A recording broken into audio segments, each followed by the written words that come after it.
Yo, what's good, everybody, man? So today I will be reacting to every single Warhammer 40k faction re-explained part 1. Now, this video was over an hour and 56 yeah, hour 56 minutes. Yeah, it's crazy, but I'm gonna react to it and we're gonna see what's up, man.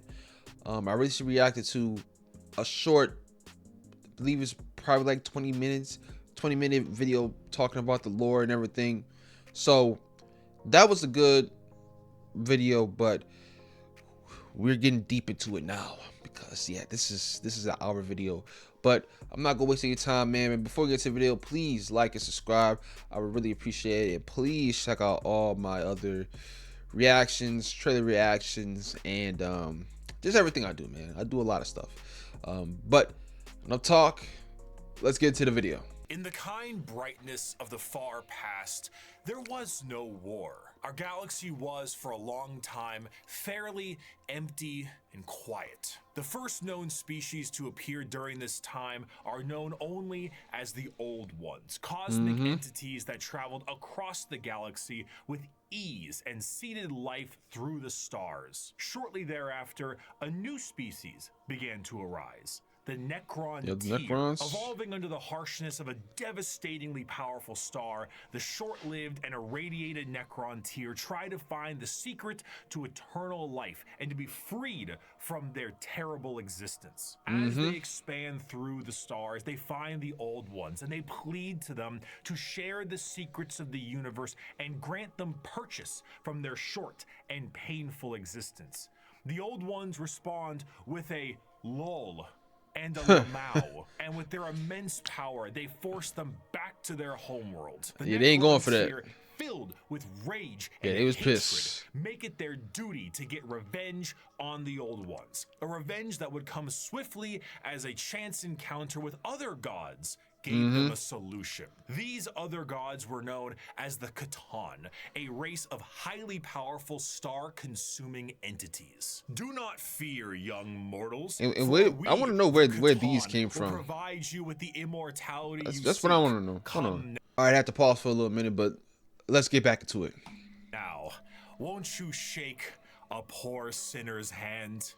Quoted from Mephetron, the Deceiver. The Necron-Tyr accepted the Catan's offer of immortality, but believe it or not, this turned out to be a ruse. A trick. The Catan crafted gigantic furnaces and began the process of biotransference. The Necron-Tyr willingly walked line by line into the furnace engines made by gods who devour stars and had their souls consumed instead. The short-lived, irradiated, and cancer-inflicted race of the Necron-Tyr ceased to be, and the immortal, soulless Necrons remained. Now backed by the immense power of the Catan, the Necrons rally against the Old Ones, and the bitter conflict in the stars at this time is known as the War in Heaven.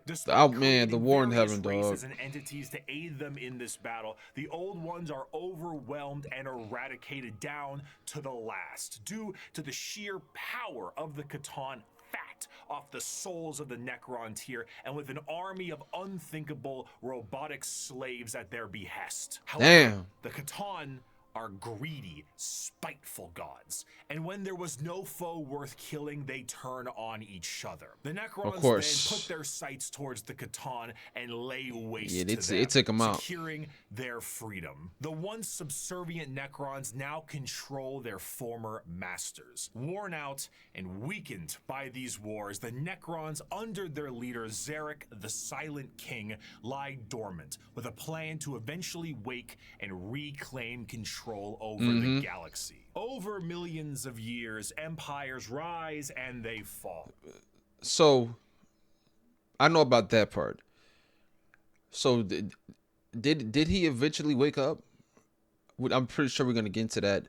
Or this is about the factions, different factions and everything. So, I doubt that he woke up because I haven't heard anything about it. So even in the lore video, haven't heard anything about that. So just got to wait to see.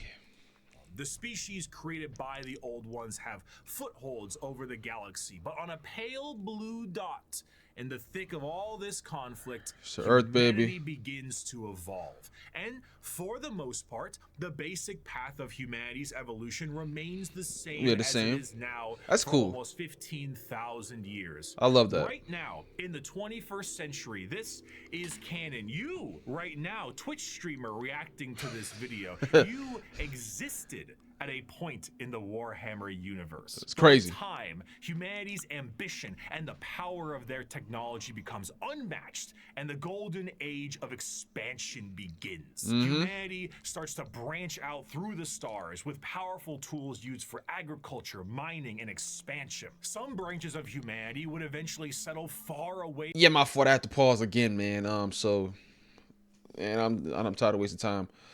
Let's get back into it.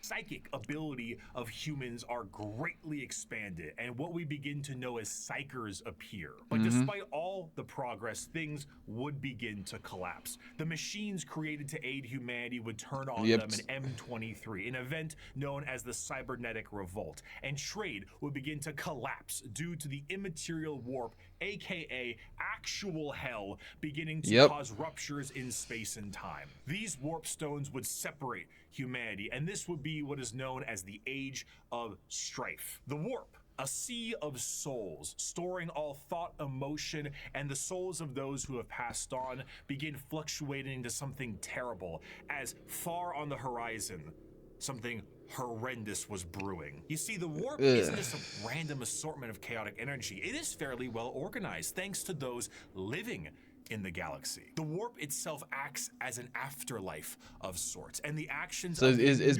basically hell, pretty much. Galaxy have manifested a pantheon of organized entities known as the Forces of Chaos. At their helm are three major entities: Khorne, Nurgle, and Tzeentch. However, a fourth one, Slaanesh, was about to be born. The ancient Eldar were one of the first species created by the Old Ones, and due to their extreme and unbridled excess, the birthing of Slaanesh tore a hole in the galaxy and forever split the Eldar into those of the craft world, who sought to bring their species back together, and those of the Drukhari, who wished to continue what caused the birth of Slaanesh in the first place. The birthing of the fourth Chaos God settled the warp storms of the Immaterium and ended the Age of Strife, but humanity was still fractured. So one man revealed himself and spearheaded an immense attempt to reunite all the fractured pieces of humanity. That man was the Emperor of Mankind. After reclaiming the nearly destroyed Earth, the Emperor embarked on the Unification Wars to unite humanity under the banner of the Imperium of Man. However, due to the very long and devastating impact of the Age of Strife, humanity as we know it is not the same. To reconquer Earth, the Emperor would need more than mere men. Great beings, known as the Thunder Warriors, were recruited by the Emperor to reclaim the Earth with ease. But these warriors are a blunt tool and had, overstayed their welcome. He would need something better, and that solution would be known as the Space Marines. Space Marines. Yes, sir. Superhuman soldiers that will have the skill and cunning exponentially greater than the mortal man. These new warriors would be commanded by an elite group of his very own sons, known as the Primarchs. Unfortunately, though, Daddy didn't charge the baby monitor, and his 18 sons would be stolen by the forces of chaos and scattered across the galaxy. What was that? This would begin the Great Crusade, a monumental task to take back the stars in the name of humanity. God, I want to, the lost Primarch sons. However, I want to see this in a movie or something one day, bro. Looking to the distant cousins of Mars, the Emperor signed a treaty with the technologically irradiated hellscape of the Red Planet and allowed the cult of the machine god, the Mechanicum, to supply his crusade. While Space Marines were the tip of the spear, their numbers paled to the vast might of the Imperial Army and Navy. The Astra Militarum and their seemingly endless numbers make up the bulk of the fighting force for humanity, supplied by the intelligence and prowess of various agents of the Imperium, such as rogue traders and assassins. Due to the lack of connectivity between between the worlds, what a society had become over thousands of years became mysterious and varied. Tools once used for harvesting and agriculture now are being used as machines of war in the form of imperial knights. Some of these fractures of humanity Like would these, even like, be I don't changed know. further and become unrecognizable to the average human, with differences in size, skin color, appendages, cat ears sometimes. Some would go so far to become their own galactic societies, like the miners of the galactic core and their immense supercomputers, forming the leagues of Votan. After an Okay. incredible amount of effort. Yeah, but this is a lot. This is a lot. This is a lot. This is a lot. Ah, man. Bear with me. This is a lot of information. But I'm following the story. I already know about this part right here, where the Emperor creates the Primarchs and everything. And his 18 sons, 20 sons, and I'm not sure, because he had cut it for a little, for some reason. But I think it's gonna come back in this video. But all this other stuff, don't know shit about it. But hey, that's what we're here to find out. Let's get back to it. And books, the lost sons of the Emperor would be reunited, and the Imperium of Man would be firmly established. This, however, would not last. Be it intentional or accidental, the Emperor would not reveal to his sons the true nature of the galaxy and the terrors of the warp. And this oversight would result in one of the most impactful wars in humanity's history. The favorite son of the Emperor, Horus, would fall to the powers of chaos and turn on his father. Horus ain't shit. Betrayal, this backstabbing, this heresy, this Horus heresy. Yeah. Would result Great job. in a split in the Imperium with devastating consequences. Yeah, Half Horus, of the he took- Emperor's yeah, he loyal took- sons would fall to chaos and become the Chaos Space Marines, It's along crazy. with the forces of the Dark Mechanicum and the Chaos Knights. The conflict would result in the absolute obliteration of Horus and the physical death of the Emperor himself. The near-dead body of the Emperor would be placed on the Golden Throne to serve as a beacon of humanity and allow for the continued ability to travel the stars, protected by his most loyal, the Adeptus Custodes. The Imperium would be vulnerable during this age of rebirth, and Terra would find itself under siege by one of the most formidable species it the in orcs? the galaxy, the orcs. As time went on and memories of the Emperor's vision began to fade, the Emperor would become less of a head of state and more of a religious figure. Yeah, and the which is Imperium would not what he change wanted. to reflect this. The leadership on a planet would be at the behest of the High Lords of Terra, and their actions would be courtesy of the incomparable power and authority of the Inquisition. The zealots of the Imperium would intensify and create a brand new era known as the Age of Apostasy. And this ecclesiarchal command of the Imperium would end up with one of the strongest fighting forces of Terra, the Adeptus Sororitas. Over time, this age would come to pass, and we would approach the 40th millennium of Warhammer 40,000. Yes, sir. Which, you guessed it, would come with its own form of problems. A primitive species once found during a recon mission would be able to evolve in relative secrecy for 6,000 years, becoming a highly advanced coalition of aliens known as the Tau Empire. And if the threats of the galaxy weren't bad enough, there are threats from outside the galaxy, as a monster has begun to wrap its tendrils around the Milky Way. The Tyranids, monsters that serve a psychic hive mind and present tactics previously unseen in the Milky Way. Be it a direct assault with their monstrous bug-like was in the presence, Space or Marine through 2 the game. more covert gene stealer cults, the presence of yet another threat in the galaxy is proving to be overwhelming to the Imperium. In the 41st millennium, there is no peace among the stars. At any point, your life can and will be threatened by the Xenos races uncountable, or by the arch enemy of chaos within, or by the decroded terror that is the Imperium itself. It is to live in the cruelest and most bloody regime imaginable. Forget the power of technology and science, or the safety of promise and understanding. For in the grim darkness of the far future, there is only war. Yes, sir.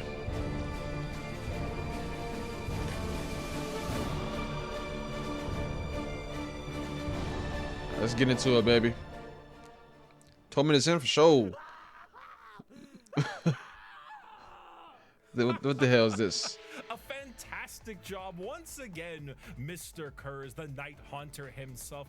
Oh, didn't you love that, my faithful audience? Once again, we have another criminal over the course of 6 hours break every single bone in his body. And with that, once again, our glorious leader has brought the crime rate to 0%. Always brought to you here What the hell is on this? News. I'm your host, Bricky. Thank you once again for joining us. We still in the intro? Our top stories for tonight. The weather forecast appears to be rainy with extra dark. So make sure. Hold on, bro.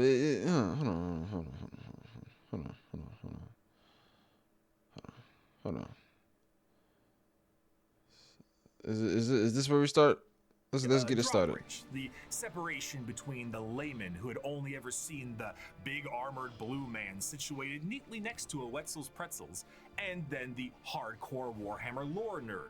That was just too wide, and there was nothing bridging these two together. Since 2020, Warhammer has exploded in popularity thanks to Definitely has. quality game updates and a few excellent video games and a couple Six Marine 2, miniseries. The fire. sheer volume of people who have told me they have purchased miniatures due to that video alone makes me feel as if Games Workshop owes me commission.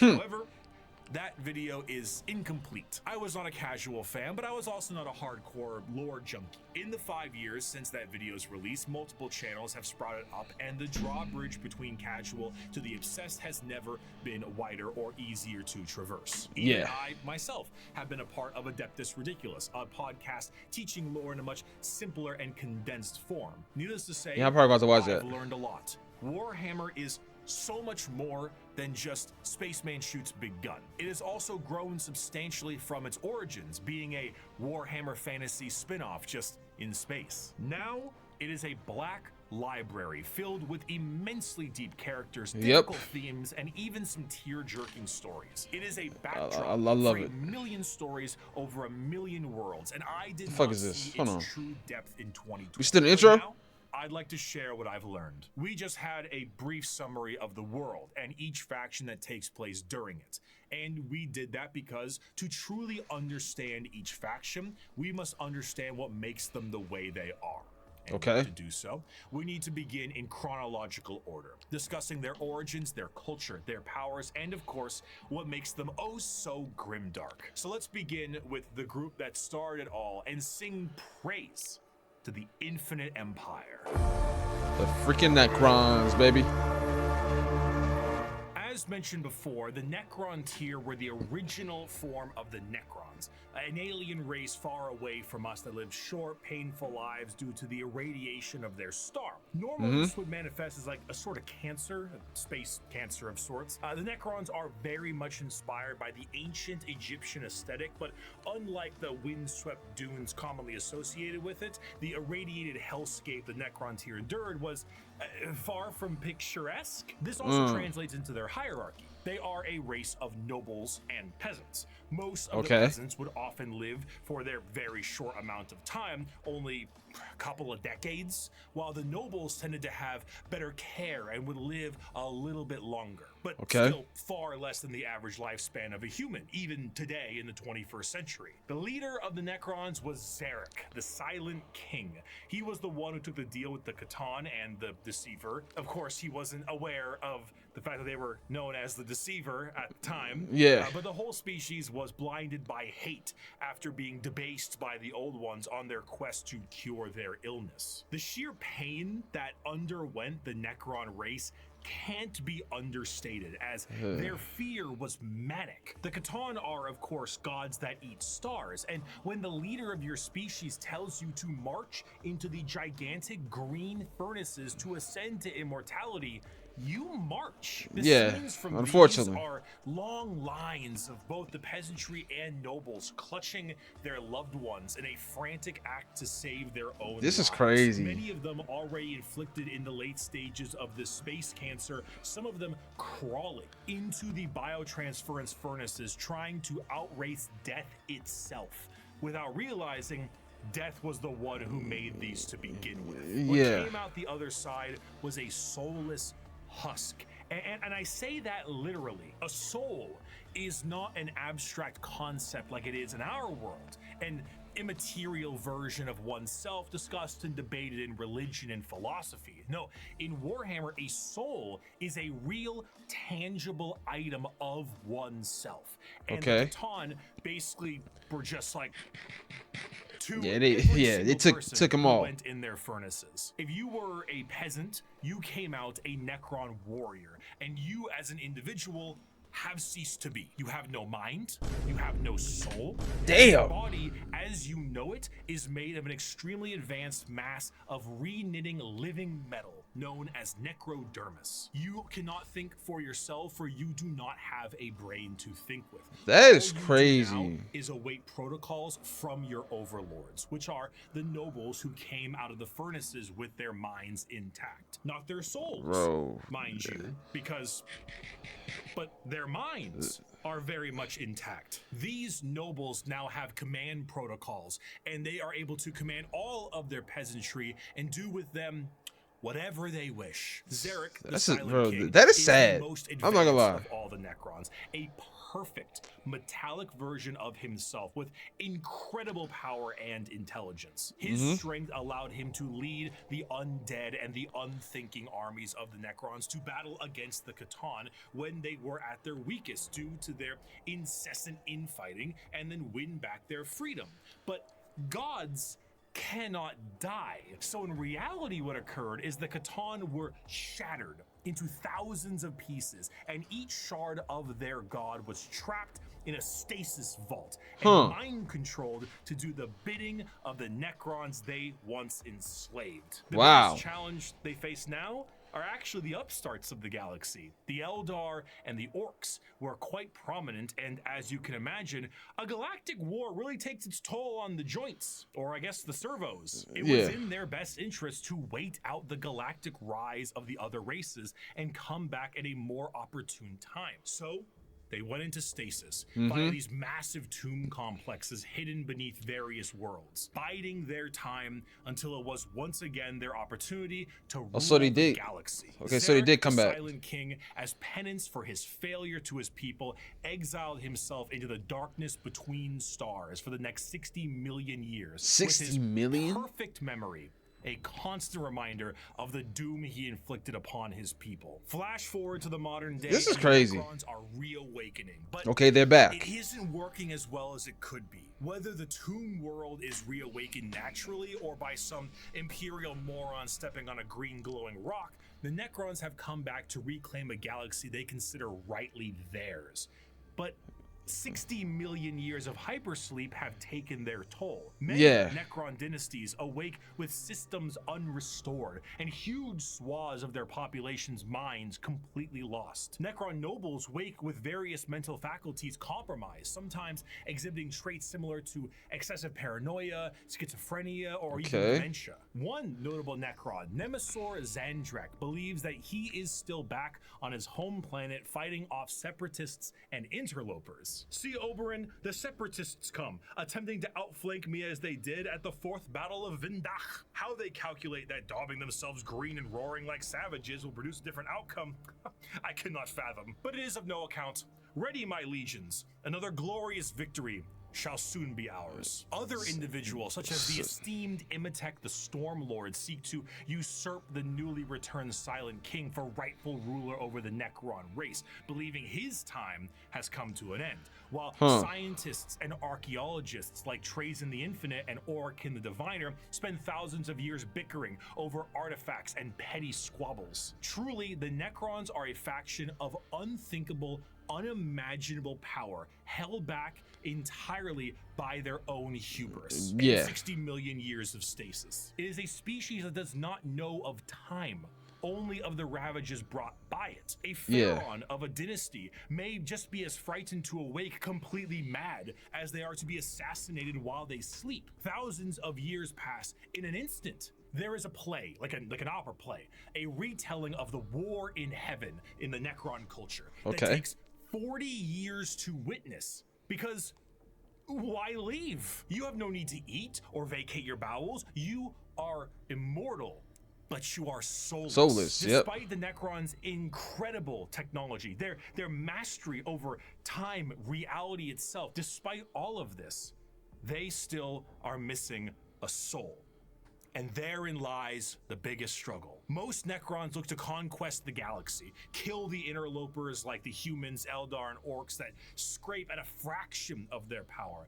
But the end goal for many, including Zarek himself, is to return the souls to their bodies, to undo the horrible fate he cast upon them. This is not the interest of all. Many simply wish to rule their dynasty with an iron fist and kill all they consider unworthy. But to many others, it is to undo the decision that doomed them all. Before they can do that, there is a pest that needs exterminating. That is the fundamental understanding of the Necrons. They are so hyper advanced that their science borders on magic. They play with the fundamental aspects of reality and time. Their mastery of the physical galaxy is the strongest in the universe. Their weapons reduce people to the barest molecules, and they have devices capable of causing stars to supernova. They are unfathomably difficult to kill, as if you do fell one of their number, the living metal reknits itself, and the reanimation protocols allow it to come back alive once again. This is crazy. Teleportation, and often killing a Necron fully will just have its consciousness translocated back to their tomb world to await reassembly. Normally they utilize large phalanxes of warriors and honorary combats, but some of them have fallen to various mind viruses. The destroyer cults are hell-bent on killing anything and everyone that lives with an overwhelming force. And then there's the flayed ones. Necrons cursed with I have no mouth and I must scream, a panic attack virus, as the last laugh of Landogo, the Flayer Catan. Slowly losing their minds, they strip apart their foes and adorn their bodies with the skin of their enemies, trying to better return to their old feelings of flesh and blood. The Necrons are a degraded version of their mighty empire, and still one of the biggest threats in the galaxy. The only thing keeping them at bay currently is their awakening sickness and their infighting with no care to the timeline. But they are coming, and slowly they plan to rid this galaxy of the vermin that inhabit it. My people shackled the stars and broke mortality when the species you sprang from had barely left the slime pools it spawned in. Our wars burned reality, and the dominion of our kings is without limit. The ground you tread on is not yours, it is ours. The war in heaven was a catastrophic time for the galaxy, and as stated in the above quote, burned reality.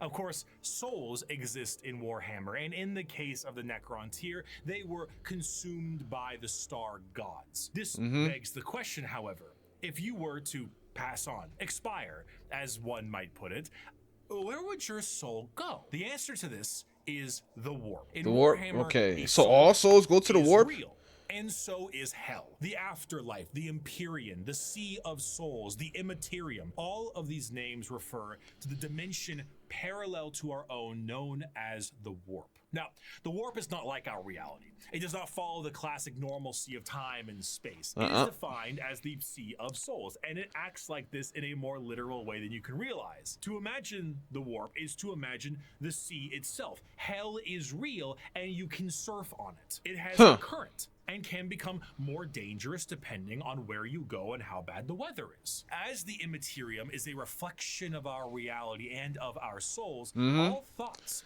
all emotions, all feeling that goes with a soul is passed on into the warp. If an entire planet decides it's going to engage in a blood-fueled rampage of murder and gore, then the warp around that planet will be affected in a similar manner. It's not something that you can see. It is a parallel, not perpendicular dimension.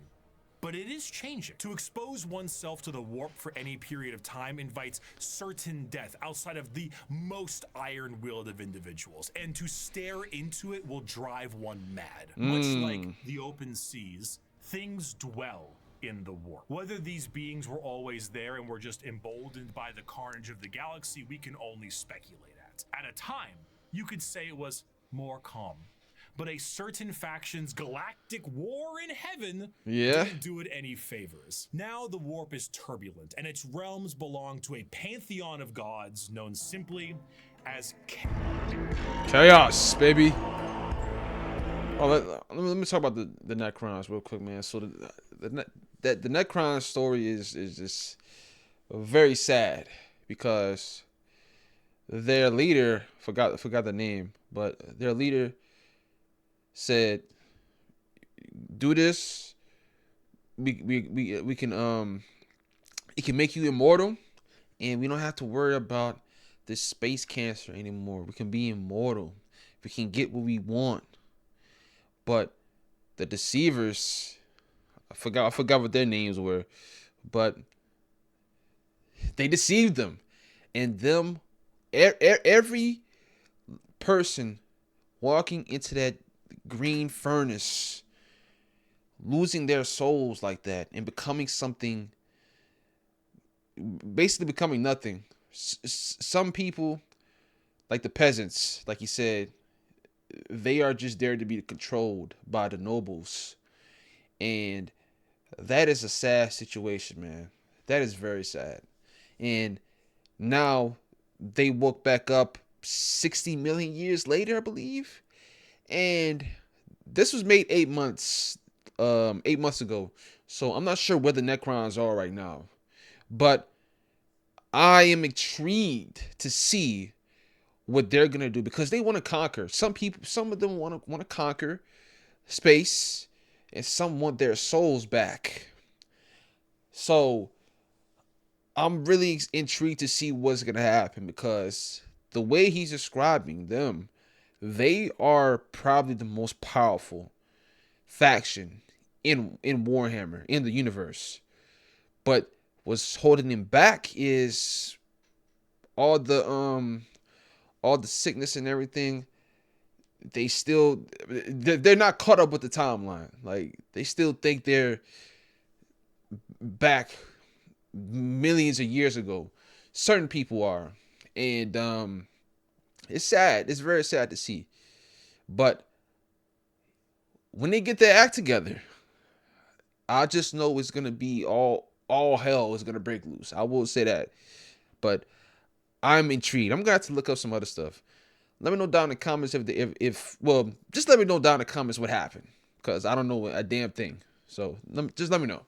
The forces of chaos are beings that serve directly under their patron deity. There are 4 current gods of chaos at the moment: Khorne, Tzeentch, Nurgle, and Slaanesh. Okay. Each of them represent various facets of and emotions of sentient species and play a great game against one another for total control over their realms. Interestingly enough, while their disciples have physical forms we can understand, the chaos gods do not have a physical visual that you can perceive in reality. So while there are tons of fantastic fan art, we do not know what they truly look like, though they are crazy. Conveniently color-coded. Khorne is the god of blood and murder, carnage and slaughter. He is the one who is most powered by the wholesale killing of any living thing. For Khorne cares not Then he must be from powerful. where the blood flows. With a sacred number of 8, he is the lord of all things involving killing and blood and gore. The champions are extremely strong as well, with monumental muscles and extremely large weapons. A true analog to Khorne would be his greater demon, the Bloodthirster, an enormous muscle-bound flying devil with an axe so large it splits tanks in a single swing. They move into battle with armor of brass adorned by the skulls of their foes and pools of freshly spilt blood. This may appear to be quite frightening, of course. Demonic, it's very frightening. Say. Yeah. But in the world of chaos, all emotions feed one of these gods in one way or another. If you were to define Khorne with single words, you would use blood, carnage, murder, skulls. But you'd be missing out on important ones like strength, honor, prowess, courage and skill. Khorne Okay. is not just about the wholesale slaughter of people. He is about the honor and power of martial combat. The true strength there is in besting someone in physical strength and skill. Of course, a murderer would be someone who would feed Khorne, but a soldier could feed Khorne. A martial artist or professional fighter could feed Khorne. A warrior, good or bad, feeds Khorne.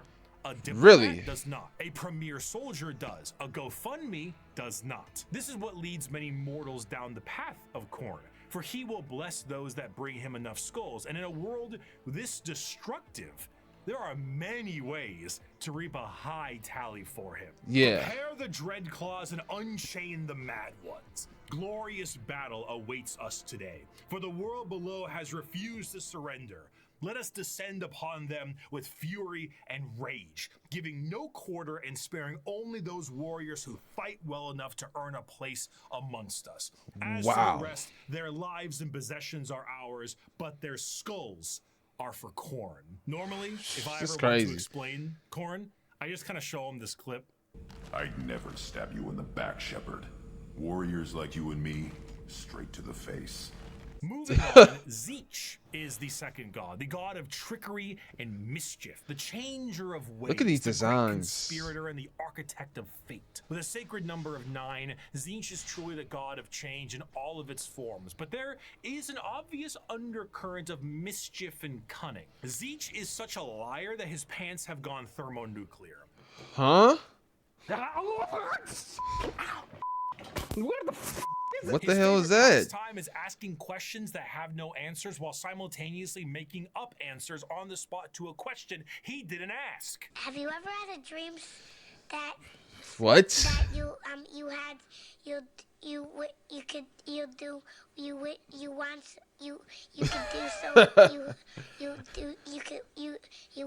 want him to do you so much you could do anything? He is such a conniving little Whoa, this is bastard crazy. that every emotion of lying, of scheming, of trickery is a direct way to help feed him. An unfaithful partner, a politician, a spy. All these people feed Tzeentch in one way or another, and it doesn't matter if the intentions are good. Acceptance does not feed Tzeentch. Change does. Tzeentch doesn't care about your facts. He only wants opinions. Because he represents change, he also represents hope, though. Schemes are not always bad, and even the hope to make a better tomorrow is the change he seeks. Because he is the architect of fate and the mastery of sorcery. So these things are powerful as hell. Then every this is depiction crazy. of a Tzeentchian demon contains more eyes than are necessary and more mouths than I know what to do with. It is a biblically accurate angel if the angel gaslit you into thinking birds are government drones. But are they? The creatures at his disposal adorn themselves with the knowledge of sorceries and the unknown, all to provide a mind-crushing experience. Fighting demons from outside of our reality is difficult enough, but fighting demons from unreality, purposely attempting to trick you, is a whole new thing entirely. And that is before we even get started on the gigantic bird of sorcery you're going to need to face. Do not ask which I remember seeing that in Space Marines too. Do not question who waits for you in the shadow. It is my cry that wakes you in the night, and my body that crouches in the shadow. I am Tzeentch, and you are the puppet that dances to my tune. Third of the Chaos Gods is the one of acceptance of rot and pestilence, the grandfather himself, Papa Nurgle. Nurgle is the exact opposite of Tzeentch. Where Tzeentch believes in change and hope for a future, Nurgle believes in stagnation and the end of everything. At one point or another, we will all decay. We will all rot, and we will all end. And with a sacred number of 7, every single thing, pestilence, boil, and everything in between, comes under the great shadow and girth of Nurgle himself. For Nurgle, the plight of mortals is his fear and wine. And no matter how solid life might be, everything will decay in the end. In the creation of life, there must be an end to that life. And nobody has more creations to end lives than Grandfather Nurgle himself. Every boil, every blemish, every pus-filled wound and disease, every rot and every plague is kept and concocted by Nurgle. This humorously crazy. keeps Nurgle as a jovial god. He is full of life and laughter, and by creating as many diseases as he possibly can, he shares that joy with mortals. I mean, his envoy is the Great Unclean One. And look at how happy he is. And there's a lot of him to love. A fear of death in general is feeding Nurgle. All disease makes him stronger, but to pray for salvation for a wounded loved one is to feed Nurgle. The timeless and inevitable fear that one day you will rot and decay is what gives him strength. The Peloton will feed Nurgle. Licking the doorknob on a public bathroom certainly does. However, should you embrace your grandfather's gifts, you may find an end to your pain. Maybe. All mortal followers of the Chaos Gods found themselves there in one way or another, either through direct worship or the slow corrupting of their souls. But those that take Nurgle's gifts and embrace the decay of their bodies may end up being chosen among his few as a faithful servant. In doing so, you will be free of the pain caused by Nurgle's ailments, and you may even find yourself just as jovial and happy as he is. Maybe. His enemies shall wither and die. His allies shall wither and die. The universe and all within it shall wither and die. And when the great corruption has settled over the land and permeated the very foundations of reality itself, then shall the Lord of all rise from the rot and ruin, spread his arms wide to reclaim all of his dutiful children. Those were the three major He's chaos probably the worst gods one, I ain't gonna for lie. a very long time, emboldened by war and death on a galactic scale, ever present but now fact on the suffering of a galaxy. One race, for a while, was able to elude the pull of chaos, an advanced race of psychically attuned aliens whose master over the physical world was so strong that chaos could not glean from them the morsels of power they once had, or so they couldn't. Not for a long while. 60 million years ago, in an attempt to combat the Necrons in Catan, the Old Ones made a new species. One with innate power in the warp and the ability to harness it with a mastery that was unseen by so many others. A mastery so powerful, the Necrons retreated to sleep in order to wait it out. It was no longer a galaxy to be ruled by them, but instead begin the age of the... What does it say?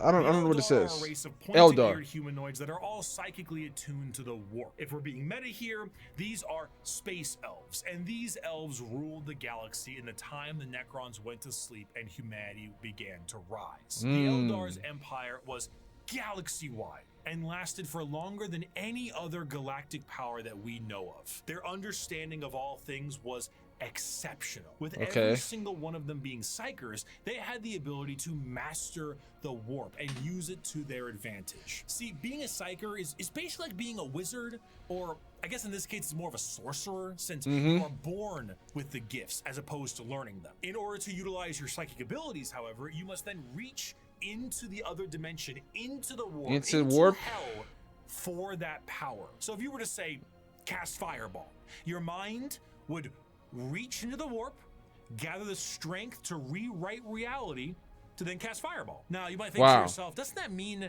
if you are opening up a power to the warp, you may create a lot of risk to yourself because of all the horrible things we just talked about in the warp?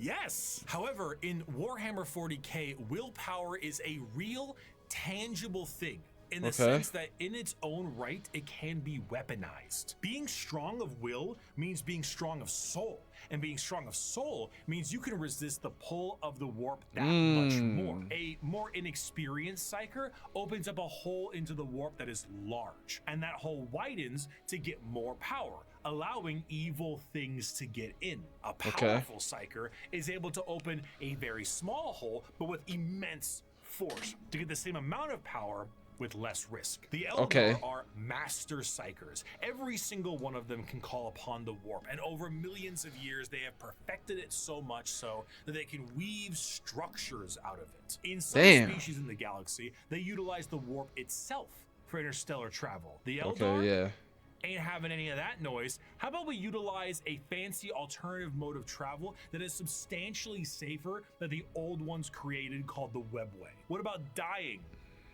Miss me with that. We no longer age, and if we do, really reborn like that. Food, water, materials, we make things out of distilled warp essence itself. We sing unreality into cathedrals to dine in. So they probably the most powerful. Could the Eldari Empire possibly fear?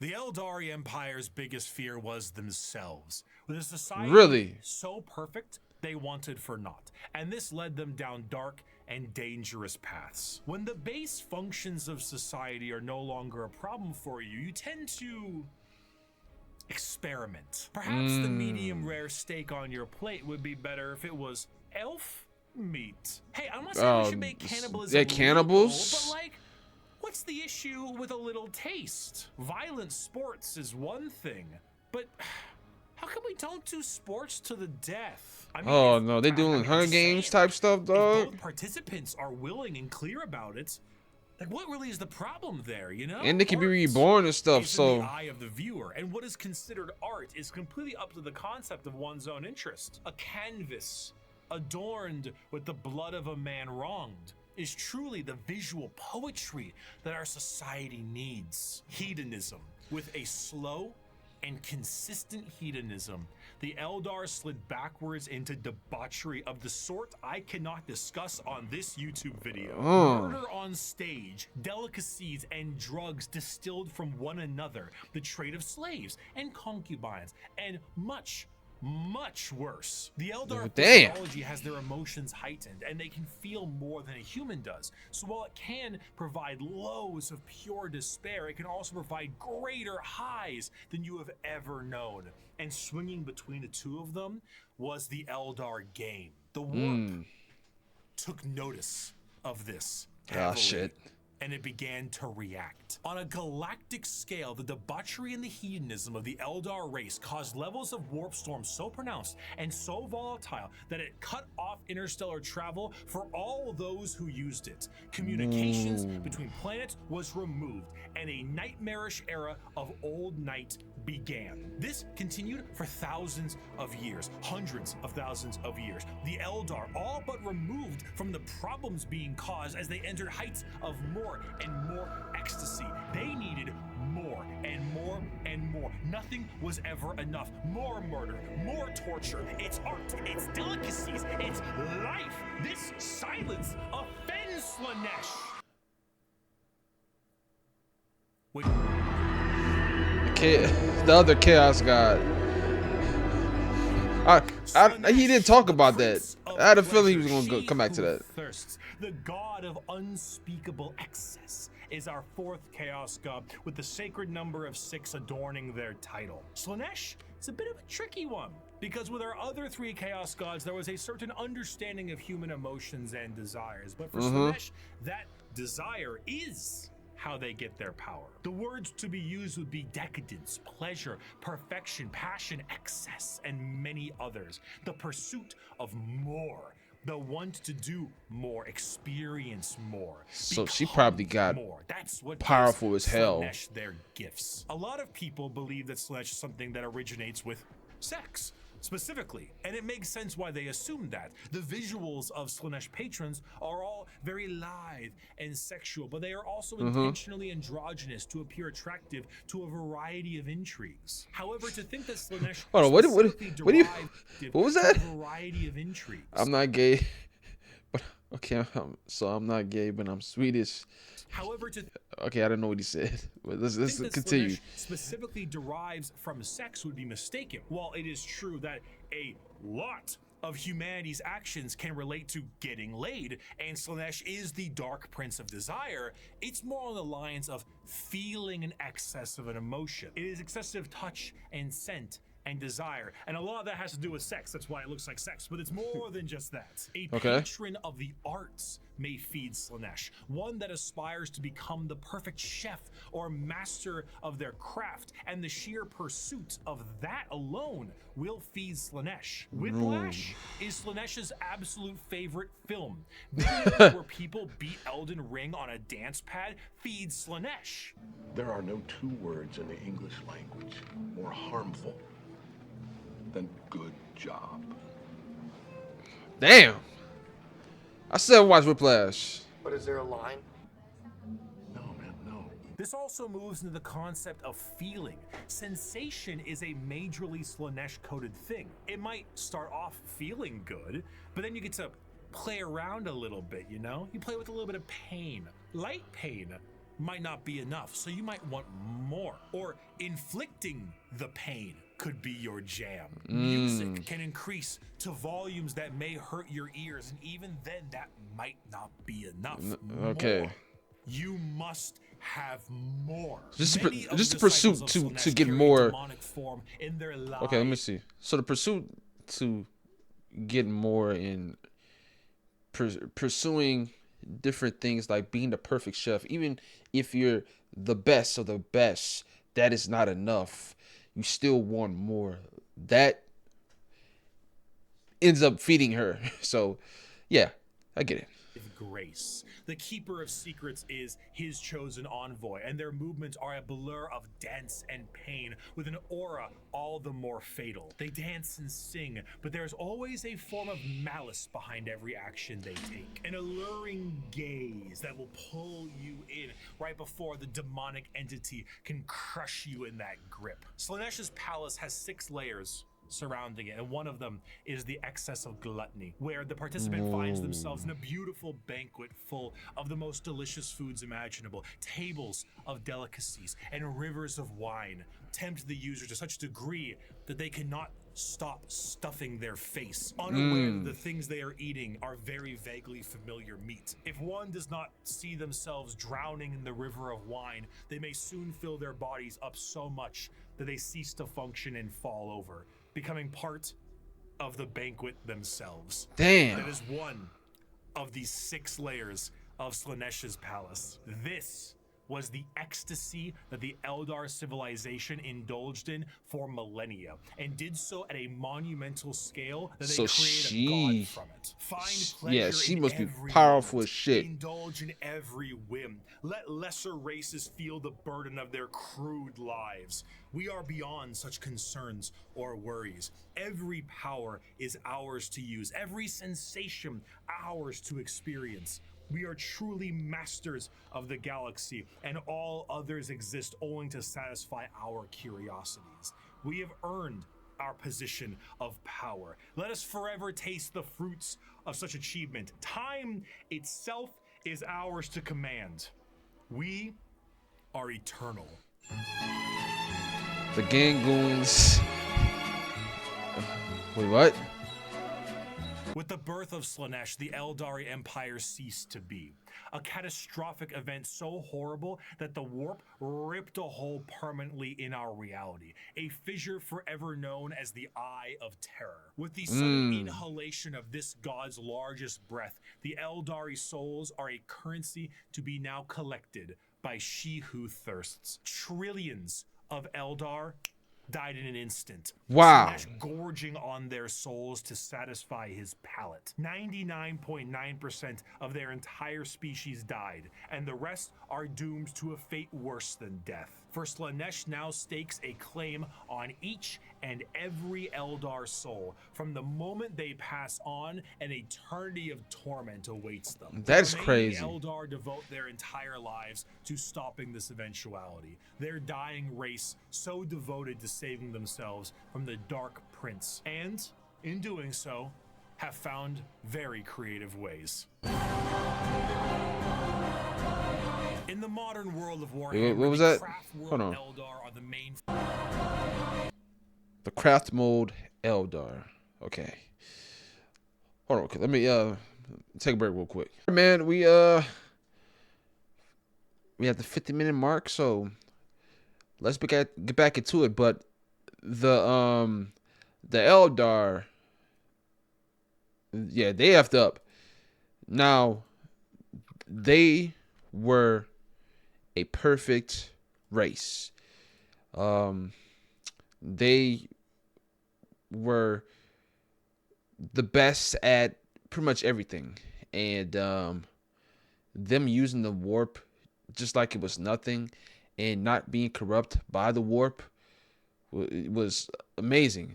It should have worked out for them, but like he said, they dove into more craziness and a lot of murder, a lot of other stuff, and that led to what is her name? Damn, I forgot. So it started with an S, but yeah, she came through, took them all out just like that. That's crazy. And there's still some more Eldars out there, so, and they're trying to um to stop this from happening, which I don't know how. I'm not sure how they're gonna do it, but yeah, let's get back into the so we on Craft World Eldar. So this is probably where we're gonna find out what's gonna happen with them. In the modern world of Warhammer, the Craft World Eldar are the main force of Eldar in the galaxy and represent the elf style that many think of when you think elves in space. Fantasy elves in space, not those elves. We'll get to them. A craft world is a monumental They have those too? starship, the size of a continent, that acts as a form of flotilla. During the highest reaches of hedonism, many Eldar saw the demonic writing on the wall and began to try and seek asylum from their own debauchery. Those Eldar left on monumental craft worlds into the far reaches of the galaxy and saved themselves from Slaaneish's awakening. The main thing the craft world Eldar seek is to temper their minds and bodies in a way that will never allow them to slide back into their old ways. The representation they carry is that of a more feudal Japanese motif. Eldar follow paths as they age, the path of the warrior, the seer, the poet, the diplomat, the bone singer, and so on. These paths are a strict code of conduct to hone the heightened Eldar psychology down a school of thought and action. And if it sounds a hell of a lot like Bushido, well, you're damn right. There's a medal and a soul stone. Don't lose it or an eternity of torment awaits you. Going through these paths will allow you to take up not just a role in Eldar society, but keep your mind clear from the past worries that plagued them. Every Eldar is said to be a psyker. However, very few of them actually utilize their psychic powers for fear of tempting shields. Yeah, they shouldn't use it, honestly. Emphasis is also put on ancestors of the Eldar and learning from them the farther you go down a path. This can sometimes be seen by the large variety of jewels adoring the armor of Eldar. Those are called soul stones, the biggest middle finger to Slaanesh they can think of. See, when an Eldar dies, these stones act as a backup, and instead of their souls going to Slaanesh, they are then trapped and stored in this little stone. So when the Eldar say they commune with their ancestors, they mean so very literally, as the spirit and soul of generations before them are stored here. Often larger structures may contain vast amounts of soul stones, such as the Infinity Circuit in the craft world itself, allowing the souls of the dead to help power their enormous starship. The young do not desire the discipline of the path, but rather their curiosity drives them to try every fruit from the tree. Thus, it is that so many take the path of wandering or the path of damnation in their first years of adulthood. And so, the great tragedy of our kind is played out again and again as the number of our people shrink from generation to generation. These paths, when completed, allow an Eldar to move to the next one, then the next one. However, since this is the grim darkness of the world, many of these paths rely on combat. The Eldar actually had gods at one point. Cain, Vol, Isha, Azaryan, and so on. These the hell is gods that? are aspects of the Eldar pantheon, and while many were killed in Slaaneish's creation, their teachings live on. For some, Okay. the strongest devotion to the Eldar gods is to join the Aspect Warriors and embody the wrath of Cain, their god of war. While guardians of the Eldar craft worlds are more akin to a trained militia, the Aspect Warriors embody a particular variant of the path. Each are led by a Phoenix Lord, a name passed down from generations and embodying the souls of prior Phoenix Lords with each new one. The Howling Banshees, led by Jane Zar, Fugin and his Fire Dragons, Baharoth and his Swooping Hawks, or Malgan Ra and his Dark Reapers. Each aspect shrine carries with it the Eldar way of war. Fast, hard-hitting, and incredibly tricksy, for they do not have the numbers to fight in any other way. The Craftworld Eldar show how mangled an empire can be by their own actions. They once ruled the galaxy in an honest, non-hyperbolic way, but in the end, they were bested by themselves. That's crazy Their to think most about. Prominent remnants are forced to drift aimlessly through the galaxy, trying to save their species from extinction and resist the temptations of she who thirsts. But Damn. for some, the party, it's just beginning. I had a feeling. Within the webway is the city of Kamara. This dark city once existed as a port in the webway that allowed for ease of transport for the Eldar between its various domains. Okay. The significance of this city meant that it needed to be a bit more of a neutral territory outside of the jurisdiction of general Eldar law, and therefore it was allowed to self-govern. This did not go well. The Dark City became the hideaway for all manner of sin. The Eldar race slipped into debauchery on a galactic scale that it birthed a god, and this was the city you went to when that wasn't enough for you. The convenience of being so deep within the webway was that it exists as a blind spot to the horrors of the warp. So while the rest of the Eldar fled the downfall of their species, Kamara kept partying. When Slaanesh was birthed, they were saved the worst of it, thanks to them being nice and neatly tucked away inside They don't know about them. But only somewhat. The Dark Prince did not have a grip around their soul, but the tiniest pinky finger, and they were still pulling. But due to their excess hedonism, they found a solution to this problem. If they tormented others, they could temporarily rejuvenate their souls and continue to cheat their inevitable death by placating the Prince of Pleasure. And if they kept this up on the regular, they could effectively become immortal. Thus, the Drukhari were born. Unlike the more stoic elves you see in works of fiction, the Drukhari themselves exist as a sort of analog of the more grim and fiendish elves you find in Norse and European mythology. The Drukhari are soul vampires, but the more basic means to feed are hardly enough to keep them going. This desire to feed is known as the thirst, and to quench it effectively, they have mastered the art of biotechnology and dark sciences to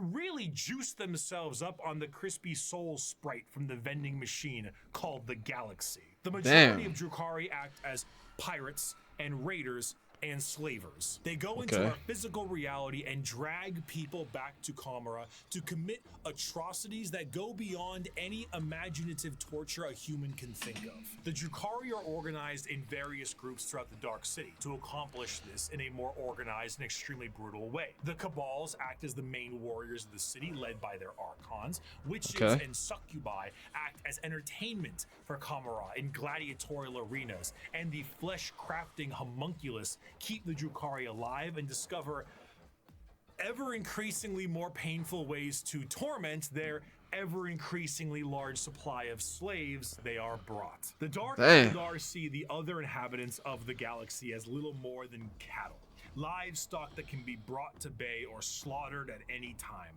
Their fodder, however, is not meat and muscle, but the anguish and despair of the weak. The Dark Eldar do indeed drink blood, but also tears, and most sustaining of all, the raw essence of pain they wring out of their captives. The Bro, truth of the what? matter is that Drukhari sustain themselves on the suffering of others, not just morally, but physically. Yeah. Kandahar is a city rife with backstabbing schemes and murder. It is the worst back alleys of the worst ghettos at the best of times. Nothing is more horrifying to a Drukhari than death, for death will see them in the talons of Slanesh for an eternity of torment. So they do everything they can to stop this. The homunculi covens regrow dead members from pieces of flesh as bargaining chips. The succubi create grisly gladiatorial spectacles that literally rejuvenate the audience members as captives are murdered for sport. To Wow. be captured by the Drukhari is one of, if not the worst fate imaginable in the world of Warhammer 40k. In a universe built on war crimes, they are the most debased war crimers of all time. To Wow. be tortured and sacrificed in the gladiatorial arenas is a blessing, for you have escaped the fate of being in the flesh smiths control group, or being turned into a living and breathing piece of furniture for an Archon's quarters. In a cruel twist of fate, a newly born Drukhari does not arrive into this world loving torture.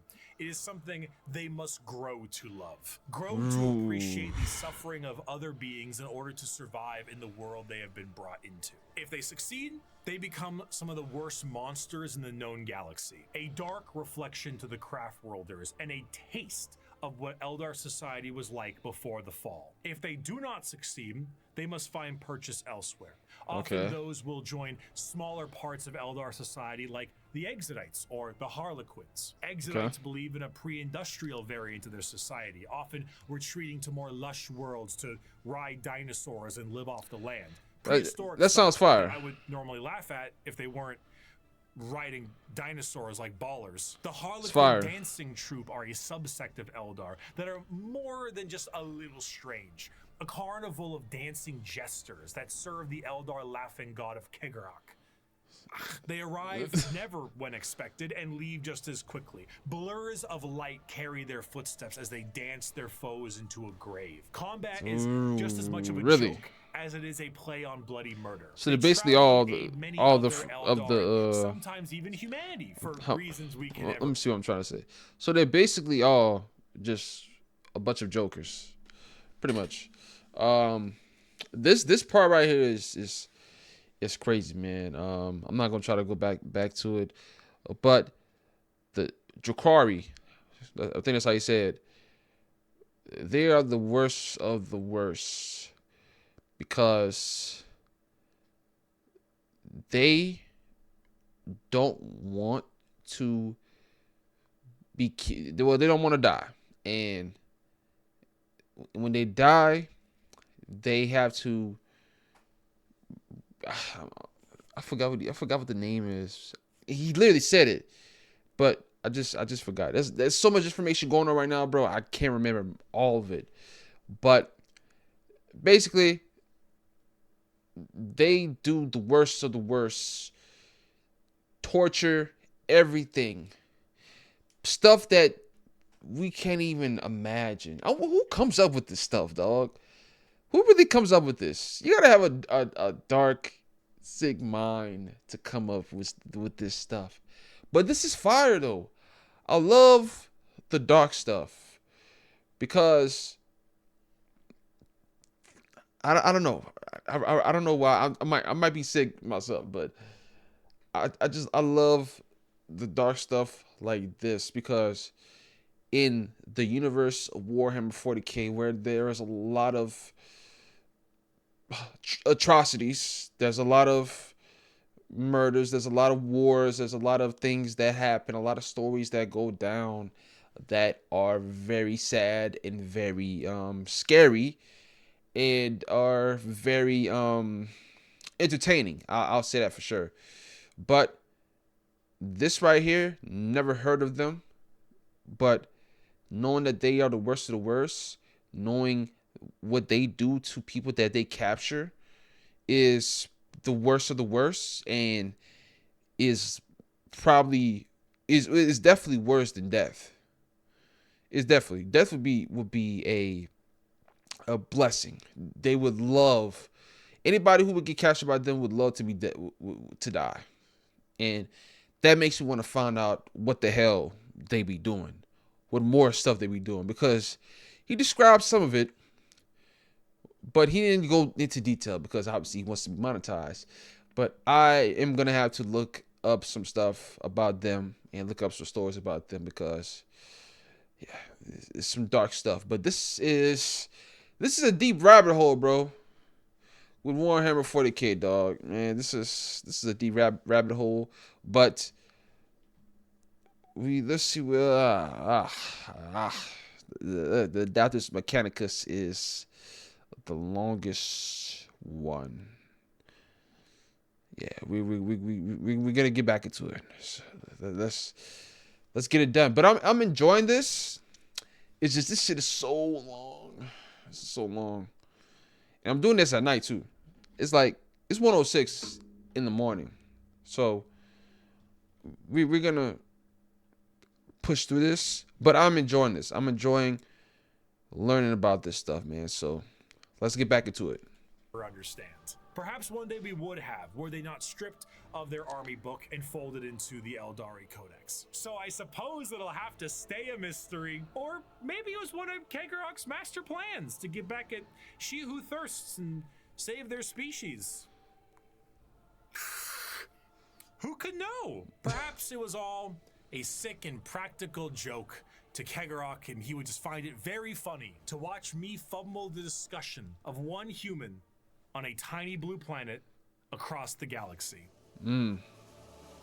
Oh, speaking of, The Imperium of Man. before the fall of the Eldar, Earth, or Terra as it's called, was in ruin. One man who looks to put the pieces back together. Where did he come from? We don't know. Okay. Some say he was the result of early shamans. Some say he is the final old one who escaped their species genocide. And those that are smartest know the answer is it doesn't matter. Yeah. He revealed himself as the Emperor of Mankind, and he was tasked with the most monumental upheaval of humanity possible. The Eldari's warp fluctuations had turned the golden age of humanity into old night. Interstellar travel cut off? Check. An AI uprising? Check. Brand new psychers popping up and not knowing how to handle their powers? Oh, check. Demonic incursions? Check. Thousands of years this occurred, and now the Emperor of Mankind showed himself to put the pieces back together. Yeah, he came to take Unified care of Terra business. Under his rule, the Emperor founded the Imperium of Man and ruled it with an iron fist. He was the supreme leader, and nothing could stand against him. He wished to remove mankind from the yoke of its former failures, and he knew he would be the best leader they could have because he was right. AI banned, religion banned. Yeah, he banned all did that as shit. The Emperor told He wasn't playing no you, or his games. Thunder Warriors would put you in your place. That place often being a grave. Now, Terra was thriving, but humanity needed to reclaim its long-lost brethren scattered across the stars. Yep. To do so, he needed those that could build him a fleet truly meant for the reconquering of the galaxy. Primarchs. So he turned his attention to the red planet. Oh no, of the Mars. Adaptus Mechanicus. Yep. Mars and Terra were close allies long before the Unification Wars. I want to say I'm really interested to learn about the Adaptus Mechanicus, because I've heard of them and I've seen them being talked about, obviously, but I didn't know that they're basically they basically gave the Imperium of Man, gave them all kind of technology. I believe that's what, correct me if I'm wrong, but they gave them all kind of technology and everything, man. Because even in the games, I believe you be getting all types of armor, all types of guns, and all kind of stuff. And I believe you can upgrade these guns and everything with the Adaptus Mechanicus. So I think that's what their main thing is. Was the first world terraformed by humanity and became what would ultimately be the first hive world, an epicenter for industry and technology. The Age of Strife did not treat the Red Planet kindly, however. Mars was cut off from Terra during this time, and the warp storms that ravaged the planet turned it into an absolute nuclear hellscape.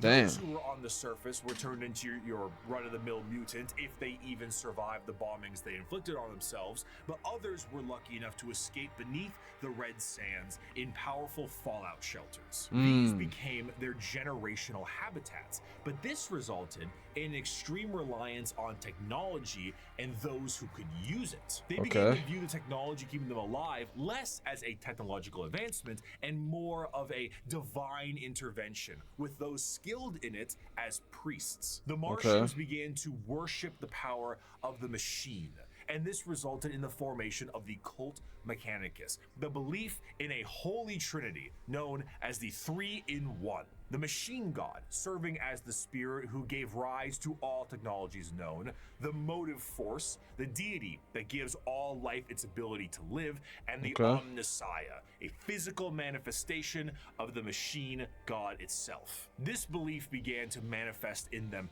physically as well. What were once humans began to really mess around with the character creator options, and this tech obsession made them view instances of flesh to be weak and spend their lives removing what makes them human and replacing it with mechanical augments. Robotic limbs, glowing eyes, mechadendrite arms. What was once a mass of flesh now looks like the back of a router, and the oldest members of the Mechanicus no longer even look slightly human. In addition to this, cloaked over all of their mechanical appendages are robes that reflect the color of their homeworld, the red robes of the Mechanicus. The cult Mechanicum, now the Adeptus Mechanicus, create a fascinating combination of cultures all birthed into one.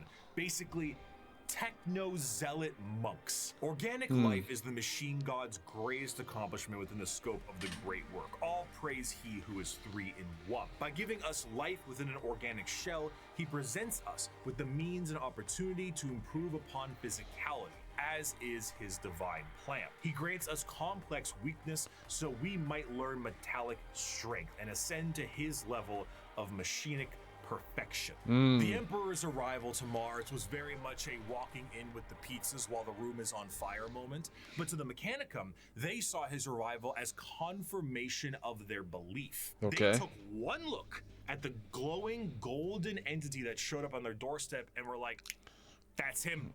That's the guy right there. And they immediately accepted him as the Omnissiah. Obviously showing up and being called Machine Jesus shortly after wiping out all instances of non-Machine Jesus a little bit beforehand is an instance of capital H heresy. But the Emperor saw the bigger picture. Were they strange with how they rubbed unguents on themselves, burned incense, and prayed to machines for them to work? Yeah. Sure. But definitely. That's a lot of production right there. Yeah. So the Emperor devised the Treaty of Olympus Mons, a unifying agreement between Terra and Mars, and this union would be permanently etched into the Aquila of the Imperium as the two-headed eagle. One head for Terra, the other for Mars. The forces of the Emperor would be supplied with all the technology and weapons they needed to reunite the scattered remnants of humanity under one banner, and the Mechanicum of Mars would be able to keep doing what they were doing religiously and scientifically so long as they kept up their tithes. This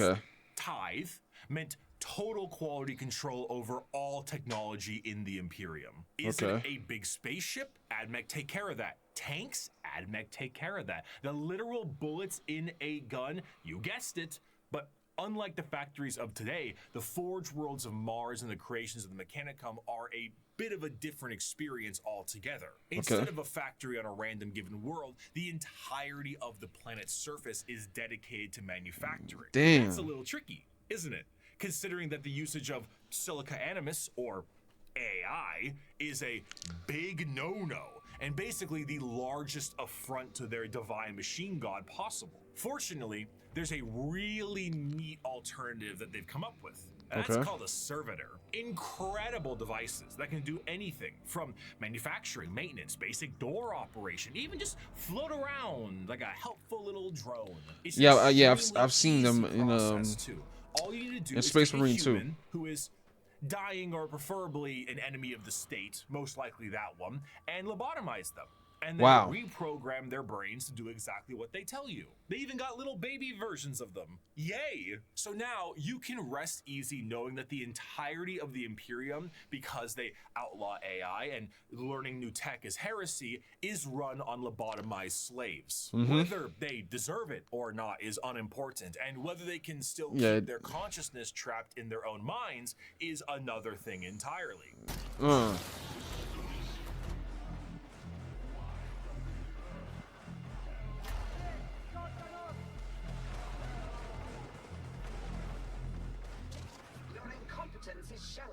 An excerpt from the Servitor Creation Factories. Naked human beings were standing in a switch-packed line between high fences. The Manufactorum produced servitors, but it was more akin to an abattoir than a workshop.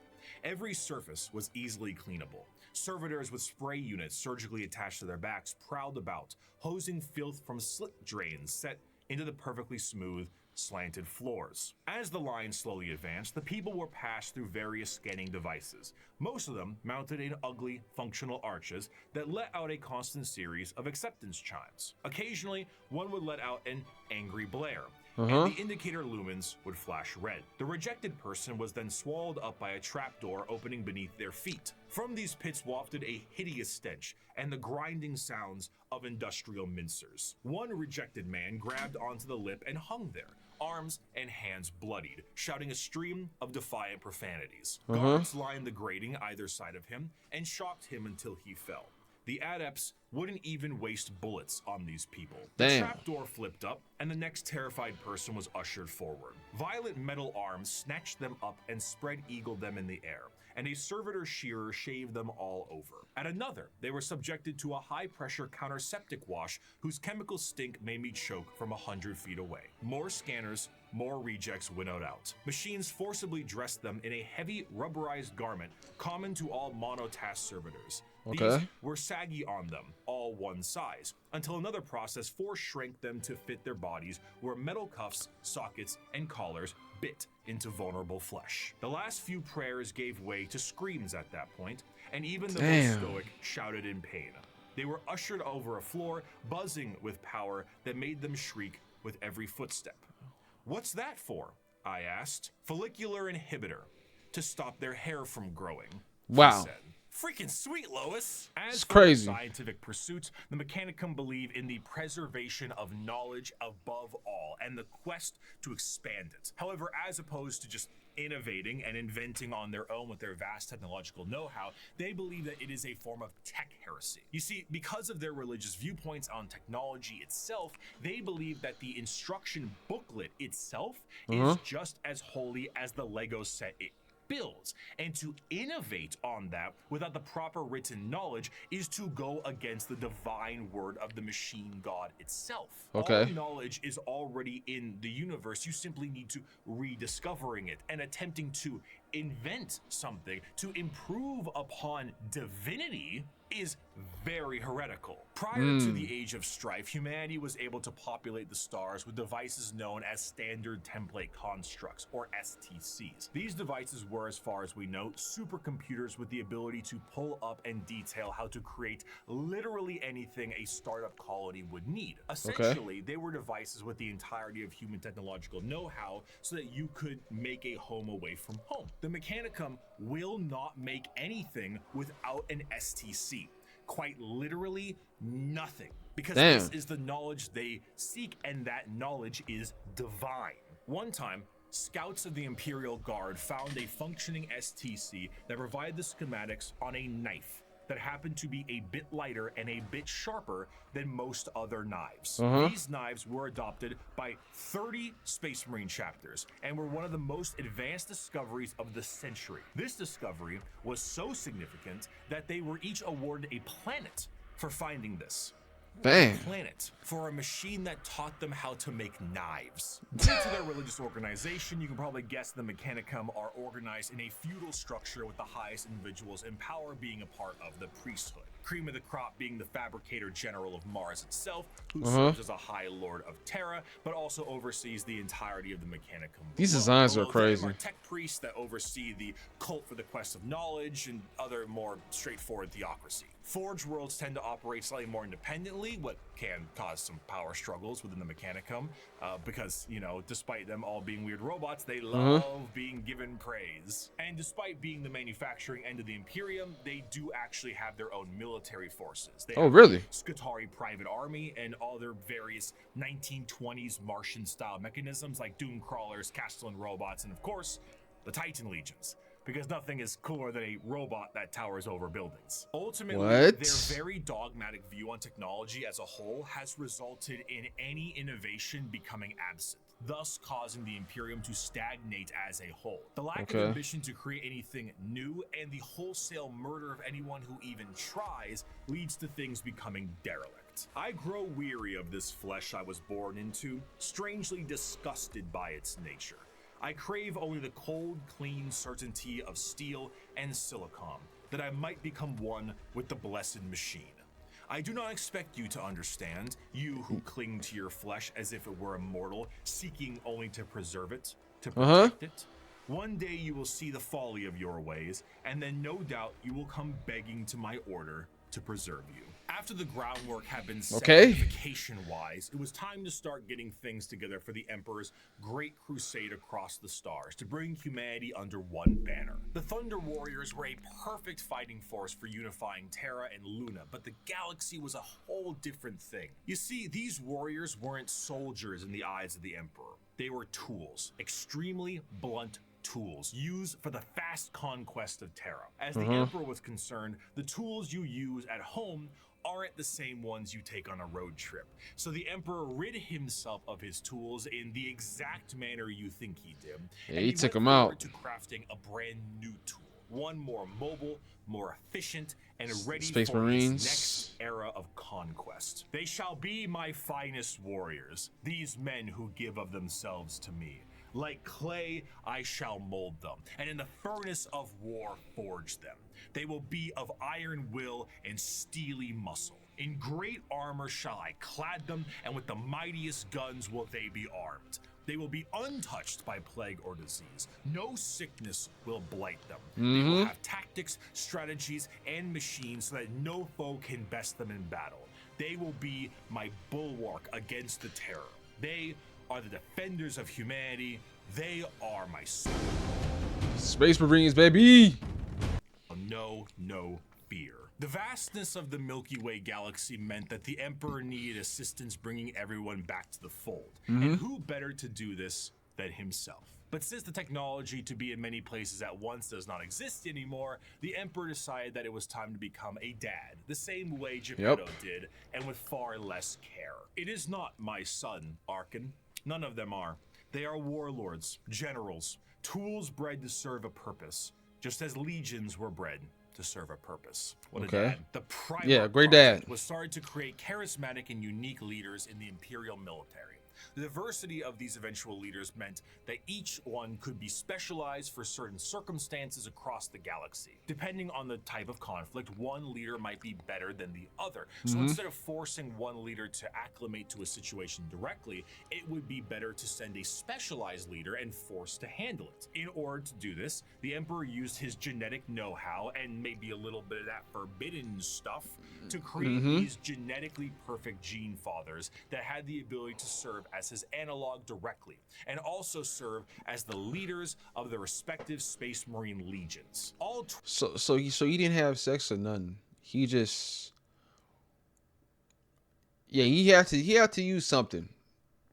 Like he said, some of that forbidden stuff that he's against. But I still wonder where the Emperor came from.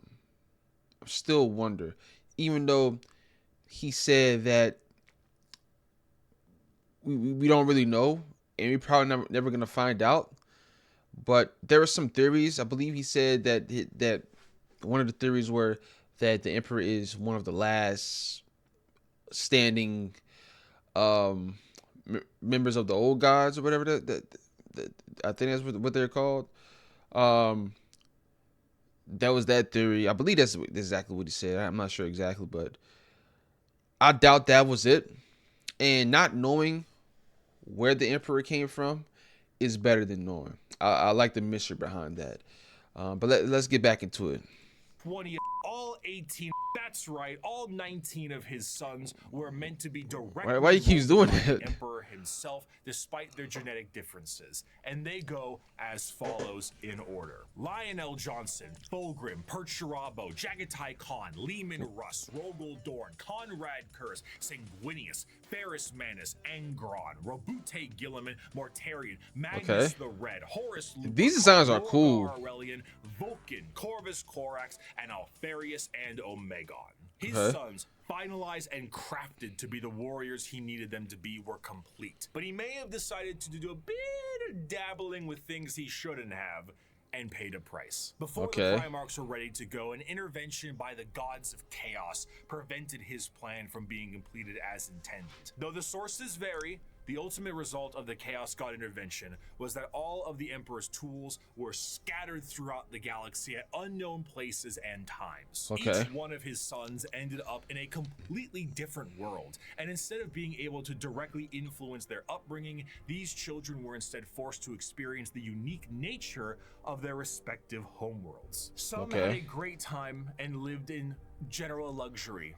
Others, not so much. Despite his closest advisor, Malkador the Sigillite, saying, "All right, Chief, let's try this one again," the Emperor sensed each of his sons were still very much alive. And one of the primary objectives of the Great Crusade shifted to reclaiming each of his sons so they could take command of their specific Space Marine legions and carry out his will. These original Space Marine legions that were created alongside their Primarchs go in order: the Dark Angels, Emperor's Children, Iron Warriors, White Scars, Space Wolves, Imperial Fists, Night Lords, Blood Angels, Iron Hands, World Eaters, Ultramarines, Death Guard, Thousand Sons. They have all these different Space Marines? Word Bearers, Salamanders, Raven Guard, and the Alpha Legion. Bro, these designs are fire. Unlike their gene fathers, the Primarchs are not made in a vat. There is a process to recruit more members from humanity itself, which seems a bit strange considering how massive a Space Marine is compared to a normal man, but don't forget, the Emperor is really good with genetics.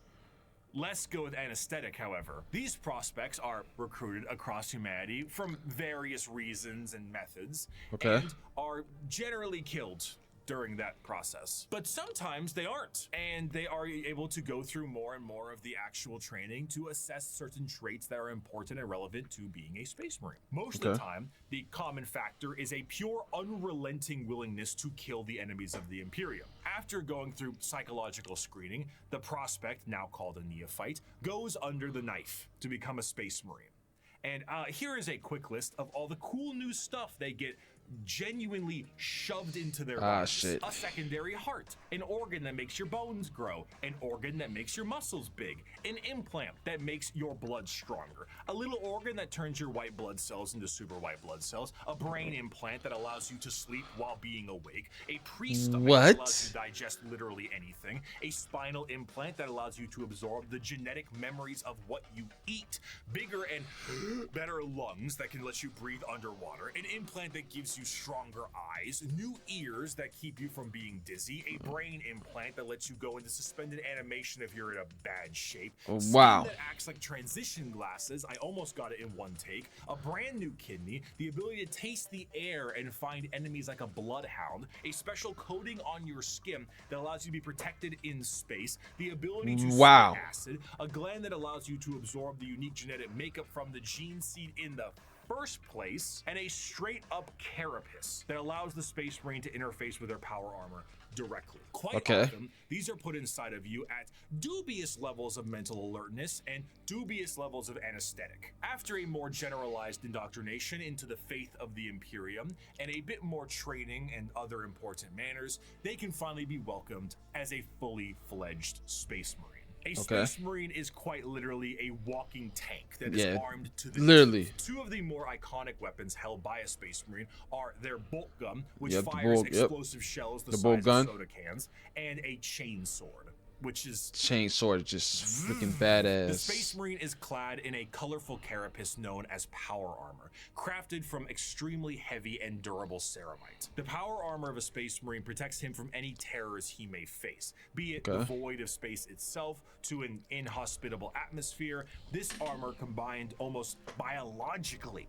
with an already massive physique, makes the Space Marine an almost unstoppable fighting force. Okay. And hell, if the armor doesn't protect them enough, they can always become a walking coffin like the dreadnoughts. in Yeah, the chapters are. dreadnoughts. What Nah, truly adds to I it wouldn't all, want that. however, is the sheer difference in some of them. While a Space Marine in its own right is an indoctrinated freight train on legs, how they act can be quite different from chapter to chapter. The gene seed of a Primarch is not just helping them become big and strong, but allows them to gain certain traits from their forefathers. Everything from how they think to even slightly adjusting their physical appearance once it's been implanted. The gene seed can be the personality of an entire Space Marine. Take the Salamanders, for example. Salamanders have a predisposition to fire as a whole, and tend to be extremely large due to the size of their Primarch, Vulcan, and his enormous stature. Whereas Okay. someone like Sanguinius, Primarch of the Blood Angels, share more vampiric features and more angel-like qualities. A gene seed is not just aspects of the Primarchs, but they are also flaws too. Magnus the Red and his 1,000 Sons underwent something known as the Flesh Change, a horrifying mutation that, while it made them strong psychers, would affect their bodies so terribly that they would mutate away from humanity. Where other factions have inspiration for their culture from our real world, like the feudal Japanese of the Eldar or Egyptian style the Necrons, Okay, each yep. Space Marine chapter themselves carry an inspiration. The White Scars are motorcycle riding Mongolian fighters. Okay. The Space Wolves are Norse Vikings. The Dark Angels are Knights of the Round Table, and so on. This moves into their fighting style, and truthfully, there is no end to the characters and options when it comes to the Space Marines. Space Marines are the main symbol you see, and while many of them can be simply indoctrinated warriors who only care about conflict and can be quite boring, then you meet Dante, or Bjorn, or Argel Tal, or Karn, or Lucius, or Erebus. And then you discover the wealth of these characters and tools of war you can have. For 1100 years, I have fought and I have seen the darkness in our galaxy. I have seen the vileness of the alien and the heresy of the mutant. I have witnessed the sin of possession, and I have seen all the evil that the galaxy harbors, and I have slain all whose presence defiles the Emperor. I have seen what you will see. I have fought what you must fight, and I have slain what you must slay. So fear not and be proud, for we are the sons of Sanguinius, the protectors of mankind. We are indeed the angels of death. Despite being the poster children for Warhammer 40k as a whole, the presence of a Space Marine is a rare sight for the countless trillions of humans across the galaxy. Yeah. Seeing one of these monstrosities is like seeing something akin to an angel sent by the Emperor himself. These angels of death are the essential fighting force to bring humanity back under the unified banner of the Imperium. Yet ultimately, the And now Space with that Marines are 500 individuals worlds torn from their thing that's going families on. and conscripted to genetic modification. Hold on, let me talk about that. Yeah, the 500 worlds thing that's going on right now is freaking crazy. So, and I forgot what the main character's name is in Space Marine the game, but he's the guy now, and his task is impossible, and he believes it's impossible, but he is going to try to do it and try to get to reconquer 500 worlds. It's crazy. But I'm very interested in that. I can't wait to see what's going to be happening with that. But let's get back into this. Lifelong service for the dying Imperium. And though they are held in an almost holy light, most believe they are above and beyond the people they are designed to serve. Once designed as the protectors of humanity, they seldom view humanity as something worth saving. to the extent that it is a tiny, minute rarity, though not unheard of, for a Space Marine to put a normal citizen above them in any way. For most Space Marines and even their Primarchs, they are only here to do a job. They are there to kill the enemies of humanity, and I would be remiss if I didn't add at least one more of my favorite quotes to the tail end of this section. "The time for speeches is done," said Rogel Dorn. "The first great test is here. My order to you all is simple, yet heed it well, and exert yourselves to see it done. They are coming. Kill them all." While the Space Marines are the spearhead of the Imperium's Great Crusade and also a major player in its warfare, there is a significant amount of importance that must be taken on their transport. What sci-fi universe would be complete without its navy? When you think of the navy or ships on the open sea, you think of something that is sleek, something mobile, and something pretty big. For perspective, the longest self-propelled ship in history was the TTC-Wise Giant, an oil tanker that was about 458 meters long or over about 1,500 feet. Damn. This right here is child's play in the world of 40k ships. A ship that is considered to be an escort vessel in the Imperium is about 3 times the size of a Sea-Wise Giant, and the size of the ships only go up from there. Your most common ships are the cruisers. The light cruiser tends to average at about 2 kilometers long, or just over a mile in length, where the Dictator class cruisers can be over 3 kilometers or 2 miles in length. The largest ships are your battleships, and they are tremendous. We're talking 5-mile long, half a mile high monstrosities that look like gigantic Gothic cathedrals and filled to the brim with weaponry. And not only are they filled with weapons, but they are also jam-packed with crewmen. Battleships tend to, on average, carry a crew between several thousand to several million. And they use every single one of those members because we don't have advanced technology for other things to pilot themselves or control themselves in a meaningful way because there's no AI. A lot of they ain't playing has that. to be done manually. Even the reloading of those giant batteries is a form of manual labor. And of course, generally speaking, gliding through the stars is a very slow way to do things. And let's be honest, there can't be a science fiction setting without some form of hyperspace travel. This form of you gotta go travel through the in warp 40K is less like going to Plaid in Spaceballs and more like going into Davy Jones' zipper dimension in SpongeBob. Oh, now what? I suppose you're gonna show me. Oh, gee, that's very nice. Oh, what is this? Some kind of magic act? But this just scared me as a kid. Scuba literally went through the warp, basically. This is because it utilizes the immaterial warp to do so. Warp travel is handled by a navigator, which is an abhuman. It's a mutated human, don't worry about it. And they have a gene that gives them a third eye and the ability to help steer the ship through the warp, which, as we know, is hell itself and unreality. Now, this might sound exceptionally dangerous, and that's because it is. Now, the ship does have protection in the form of a Geller field, though. Originally, I assumed the Geller field is what you think it is, a large force field stopping all manner of horrible things, like demons from the warp tearing apart your ship.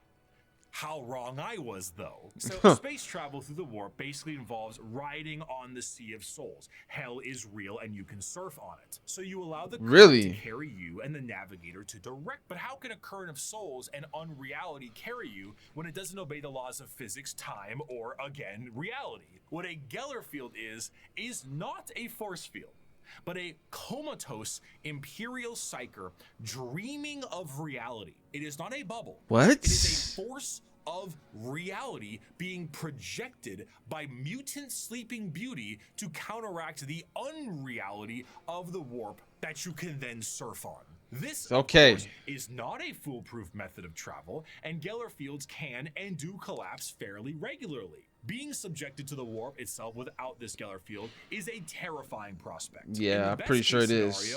Your ship will be torn to shreds. But there are countless instances of ships being thrown out of the warp randomly throughout time itself.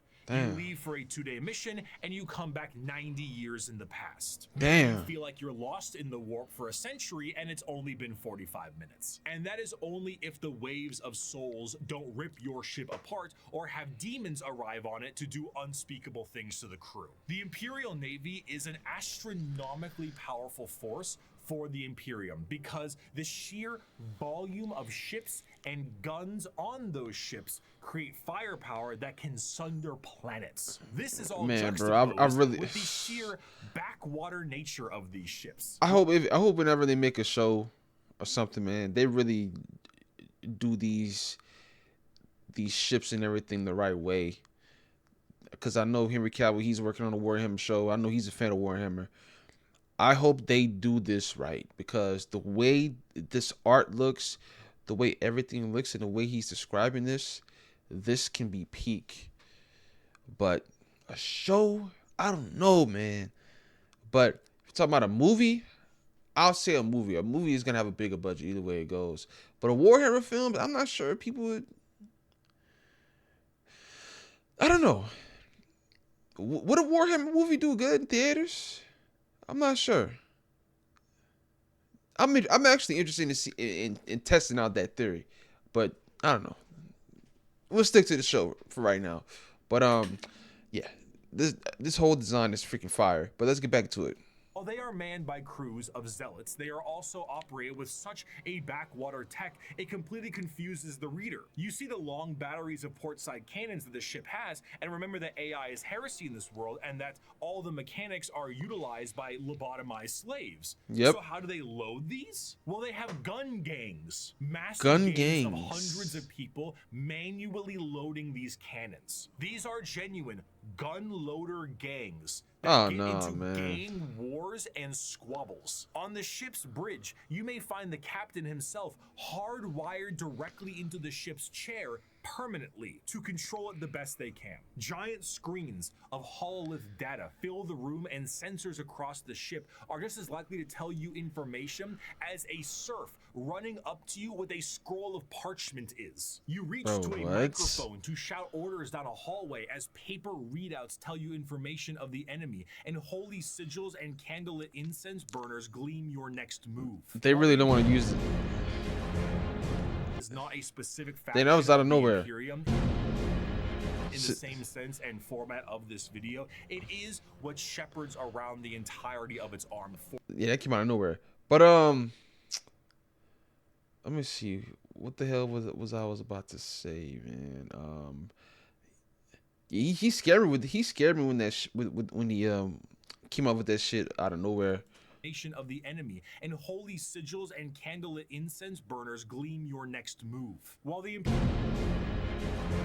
yeah, that was out of nowhere. I forgot what I was about to say, but yeah. The Imperium, in the same sense and format of this video, it is what shepherds around the entirety of its armed forces. Every Space Marine Primarch had a flagship, and every strike cruiser and battle barge has a story to tell. But if there is a single thing that the Shield of the Navy does the best, is to help support and supply the monumental forces of the Imperium. The hammer of the Emperor himself, the uncountable men and women of the Imperial Guard. I don't care if these things have adapted to resist our las guns. If we can't kill them with our rifles, then we'll kill them with heavy bolters. And if we can't kill them with heavy weapons, we'll use grenades. And if grenades don't work, then we'll fight them with our swords and our knives and our bare hands. It's fire. In our blood. That's what it means to be a soldier of the Imperial Guard. Now follow me.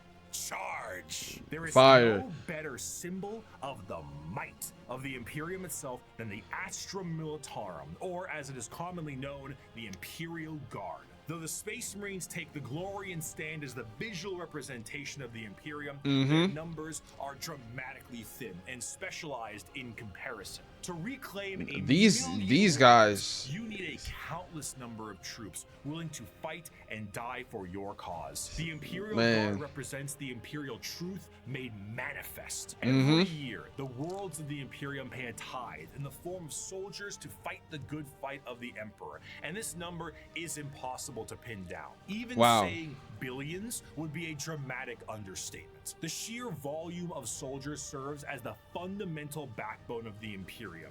99.9% of battles fought by the Imperium are fought by the sundering might of the Imperial Guard. With the knowledge that the Space Marines are essentially sentient tanks, what do the members of the Imperial Guard have? If they're the might of the Emperor himself, are they not suited up in a similar way? No. No.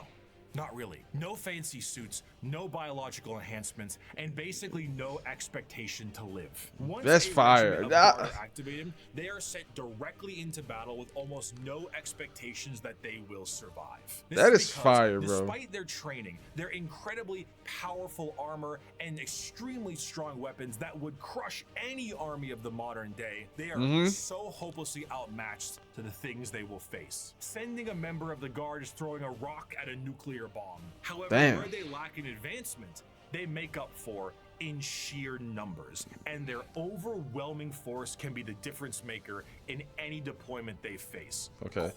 Hey, I will say this, man. I am more interested in the stories that have come out in the Imperial Guard, the stories that these soldiers go through in these different wars and everything, man, because these are just regular people. These are regular humans fighting. This isn't the Space Marines. This isn't a team full of people that have special armor. These are just regular people, and I love that. I love that they're just sitting out there and not expected to come back. But once they get the W, it means a lot, and it shows the willpower, and it shows that it's very brave. I'll say that for sure. I want to look up some stories that I can read, man, because I already got a bunch of Warhammer books that I got to freaking read that I haven't even finished. But I want to read some stories about anybody that fought in any war as an Imperial Guard. I want to read any story about a person or somebody, because I know there are books out there talking about somebody that fought. So I'm just going to wait and see after this whole thing is done, man. But let's get back into it. Quantity is a quality all its own. If they do happen to survive, they will be sent to the next battle, and so on. Seldom do members of the Astra Militarum get old or retire, and those that do are truly to be feared. There's an old saying that the average lifespan of a guardsman is about 15 hours from deployment. Damn. Considering the sheer number of guardsmen out there in any given battle, that number is probably accurate. When several million of your pool of guardsmen die within the first few hours of combat because the orcs threw a moon at you, it can really screw the numbers. The soldiers of the guard are conscripted and trained on an incredible number of worlds in the Imperium, and these worlds can impact their training and their combat style directly. The most famous visually are the Cadian shock troops. But other notable guard factions include the gas mask clad Death Corps of Krieg, the Rainbow level of Catachan Jungle Fighters, and the Iron Willed Mordian Iron Guard. This also helps them specialize against individual types of enemies. The Indigan Prefects are a special guard regiment that came from a planet whose planetary governor, the leader of the planet, thought it was fun to collect exotic animals, which then crossbreed and then became the giant freight train sized monsters destroying the planet. So the Indian Prefects are specialized for big monsters. Really? Hello, Tyranids. One particularly interesting officer in the Guard is the enforcement officer known as the Commissar, and they are one of the more visually striking members of a regiment. These are specialized Imperial officers and act as morale officers. But instead of singing songs to the troops and providing hot meals, the Commissars are there to make sure that the members of the regiment continue to fight to the bitter end. If a soldier does not meet the standards of the Commissar, the solution is simple. There are trillions of other soldiers out there. We don't really need you. Combat fatigue? Headshot. Concerns about the conflict? Headshot. Fleeing the battlefield? You bet that's a headshot. Wow. Considering that these officers tend to be outside of their regiment, feelings on them can be mixed. And in fairness, certain commissars, like the esteemed Ibram Gaunt or Caiaphas Cain, tend to do a bit better with the whole people talking part, because if say you were trying to tell a beefed up Catachan jungle fighter what to do, you might take I want to learn about them inside a carnivorous plant. But no matter what I say, I don't think I can truly convey the sheer might of the Imperial Guard, so I'm going to get a visual aid. Let's take a look at this image right here, right? This is the cover of the 9th edition Codex for the Astra Militarum, the official cover art. Your Okay. eyes may be drawn to the dark and brutal looks of some of the main members on the front and the gigantic orc they are attacking. But Yep. zoom out a little bit. There is no floor. There is only people, and behind those people Damn. are tanks, and behind those tanks are flying artillery shells. There are 2 enormous transport ships in the sky, and their ramps are down, and on their ramps are more people. The Imperium is described as having Bro. a million worlds. A million worlds. And each one of them gives soldiers to the Imperial Guard for the tithe. On a given battlefield, in a given fight, foot soldiers number in the millions, tanks in the tens of thousands, and you Damn. have artillery to turn the night sky day. You have walkers and APCs and aircraft and horse cavalry and tanks the size of apartment buildings. You have drop troops and spec ops and rattling snipers and gigantic ogres that can't count to 4, but they can turn you into 4 pieces, and it just doesn't end. Humanity is a horde army, but instead of a horde of bugs or rampaging orcs, it's a living wall of guns. At the end of the day, though he's been ferried through hell on a ship that's 10,000 years old to some godforsaken war-torn rock, though he deployed from high orbit with nothing but a grav chute, though he is one of 10 million men and women snatched from his homeworld to fight a war he barely understands, though he has been given a weapon that fires small suns and may annihilate him as he fires because the knowledge of how it functions has been lost, though his company is supported by tractor tanks that run on anything you can burn, though he wages war against the devouring hive mind, ravenous demons and hordes of hyper-advanced aliens with strange technologies and sorceries he never dreamed existed. No one will remember his sacrifice. There will be no records of his deeds, no glorious parades in his honor, and no remembrance of his name. All he will earn is a shallow, unmarked grave on a forgotten world untold light years from home. Yet for all his thankless sacrifice, that is sad. a guardsman is a man, just like you.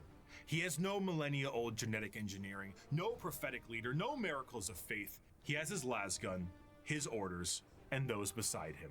He is the Imperial Guard, and he will hold the line.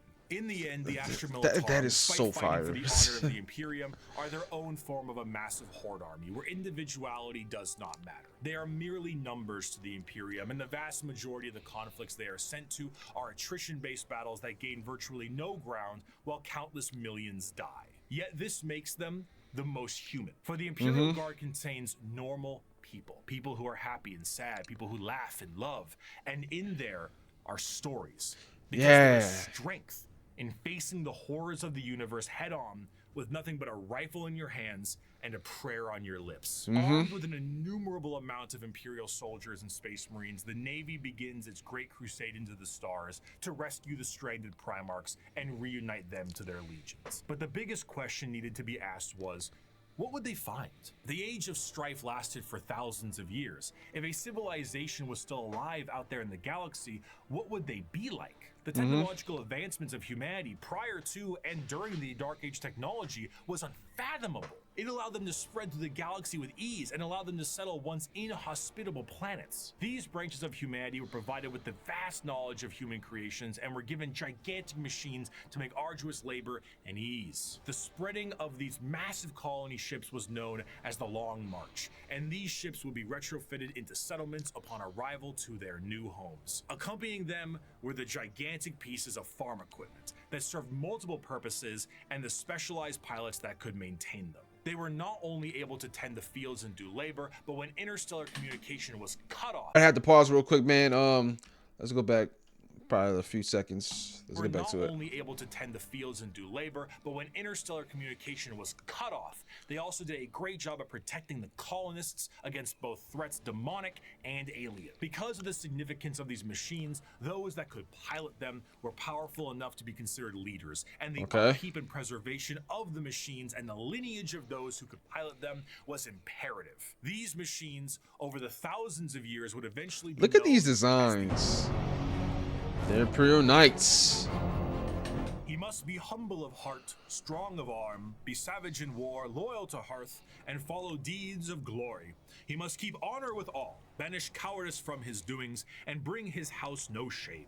He must serve the emperor and defend the Imperium, thus should a knight rule himself. The Age of Strife caused these colonized worlds to be cut off from the Imperium, and the reversion of these worlds resulted in the reverence for this farm equipment turned feudal, and the leadership that controlled the devices became viewed as a noble hierarchy. During the Age of Strife, exploratory fleets from Mars found plenty of these worlds, and it seemed the majority of them reverted to a similar state. Like King Arthur seeing Merlin himself, these feudal worlds welcomed the tech priests of Mars with open arms. The mutual relationship between the Admech and the nobility was beneficial. The Admech were able to secure more worlds for mining resources and potentially long-lost STC information, and the noble houses were provided with technological know-how and modifications from the Admech themselves. The suits became more and more specialized, and their history as mere pieces of equipment were lost to time. What was once a tractor became a killdozer, and the Imperial Knights were born. Unlike other military aspects of Look the at this Imperium, shit, the nobility dog. of the Knight houses remains just that,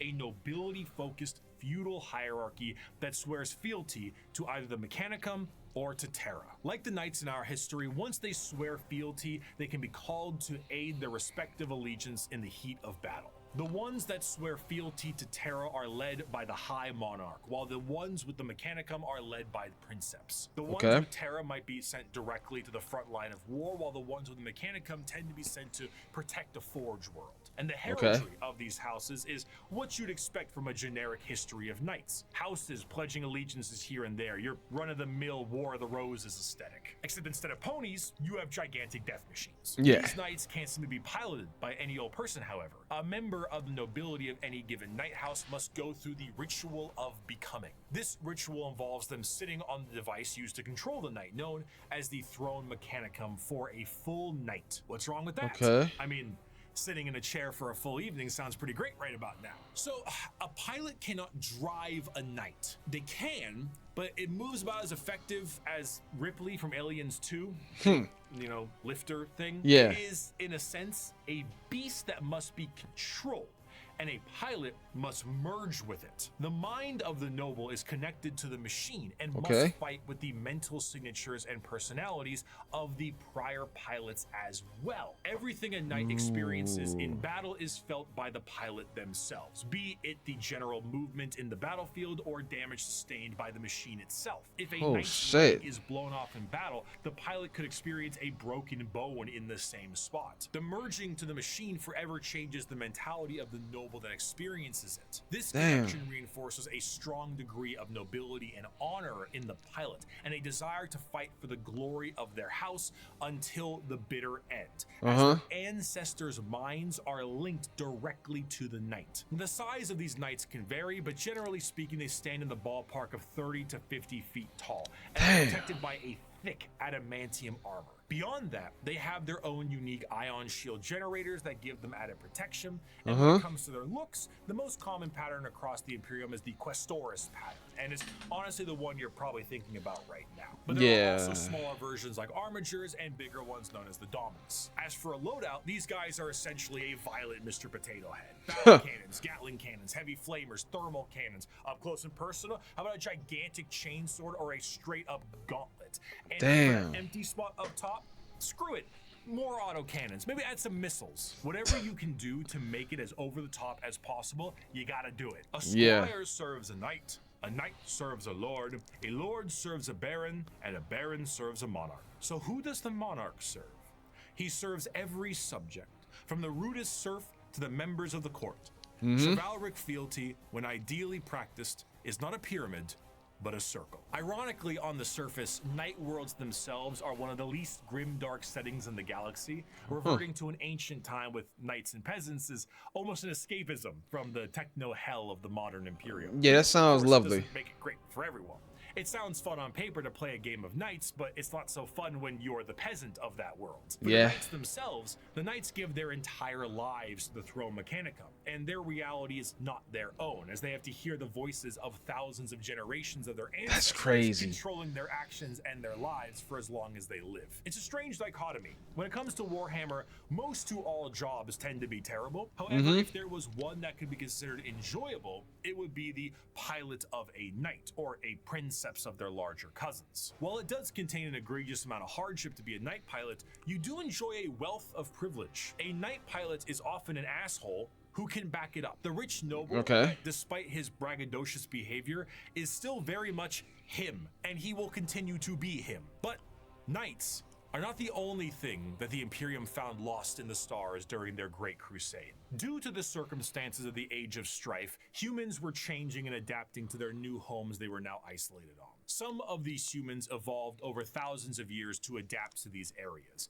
and they were known as abhumans. Many abhumans found their way into the Imperial Guard or other lesser positions in the Imperium if they were not wiped out immediately for being too different from their human counterparts. But their abilities and appearance vary from planet to planet, and one particular group of abhumans have made quite a name for themselves in the center of the galaxy. Leagues of... The origins of what will be known as the kin start at some I'm trying to see. I'm not sure how to say that.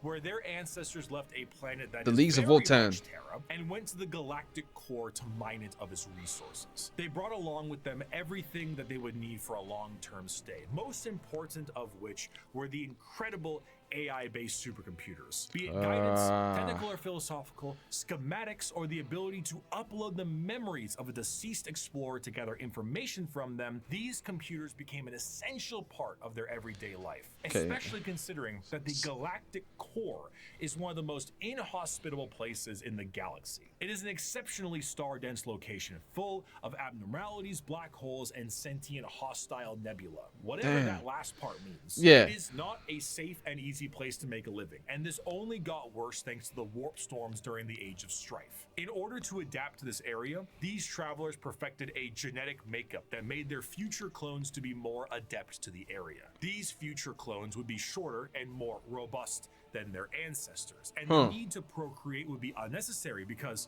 why risk messing up a good employee when you can just make a new one? These would be known as the squats, and they would all die, except for when they didn't. And now, they are known by a different name. Most void-faring races have at least one cautionary tale of foolish explorers vanishing amidst its blazing stellar nurseries and strange anomalies. Yet for the Leagues of Wotan, the galactic core has been home now for millennia. These squat humanoids would begin to establish themselves in the core, and their goals would be the same as their ancestors. Rock and stone! But like, actually kinda, yeah. Whenever one of them would die, they would know that that sucker would need to be uploaded to the machines like their forefathers did. But the original purpose of these machines was lost to time. What was once a technical resource for them turned into a ritual known as joining the ancestors. And the fact that they were clones at this point meant that the same copy of the same individual would be uploaded countlessly. The sheer overuse of these computers and the repeated uploading of redundant data has turned these once powerful supercomputers into your parents' computer after you install LimeWire on it, and whose 50 Google Chrome tabs definitely contain information they will return to one day. So much corruption that these computers began to develop the makings of a personality of their own. These would be known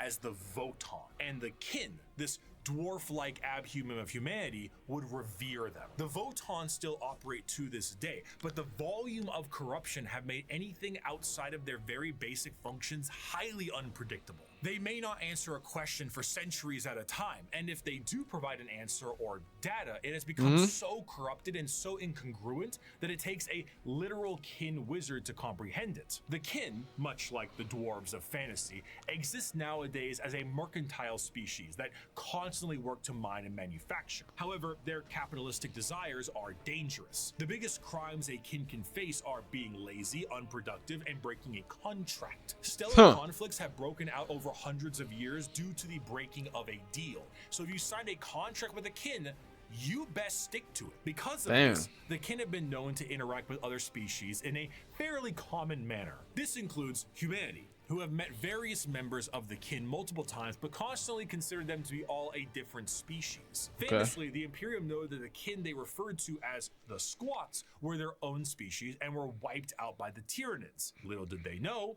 they were still around. The kin are acutely aware of two things. The first is that the humans of the Imperium are deeply terrified of technology, so the sheer existence of the Voton is a secret as well as the truth. This extends also to the Iron Kin, sentient robots that are treated in the same esteem of flesh and blood kin, because kin is kin. The second thing they are aware of is where they're from. They are fairly confident that they are from Terra, and they know that if this secret was to be known by the Imperium, the Imperium might want to take ownership of them and everything they've built. So the more alien they are, the better. Now, this sounds fine and good, right? What could possibly be wrong with these guys besides the hyper late stage space capitalism? Well, we have to go back to their creation. The kin are an entirely clone-based race made from the computers that are exceptionally difficult to recreate. These machines, the Voton, are becoming more and more unpredictable and derelict. If anything were to happen to these machines, it would be a twofold ending of the kin. New kin cannot be reproduced, reducing their numbers, and the existing kin would have no further purpose because the end that awaits them would be non-existent. The horror of the kin civilization is that the entire purpose of their lives is to do the best they can at their duty and upload all they know to the Voton, their ancestor cores, join their ancestors. But doing so is actually the thing that is killing these supercomputers in the first place. The ancestors were dead, but through the first truths, their legacy continued.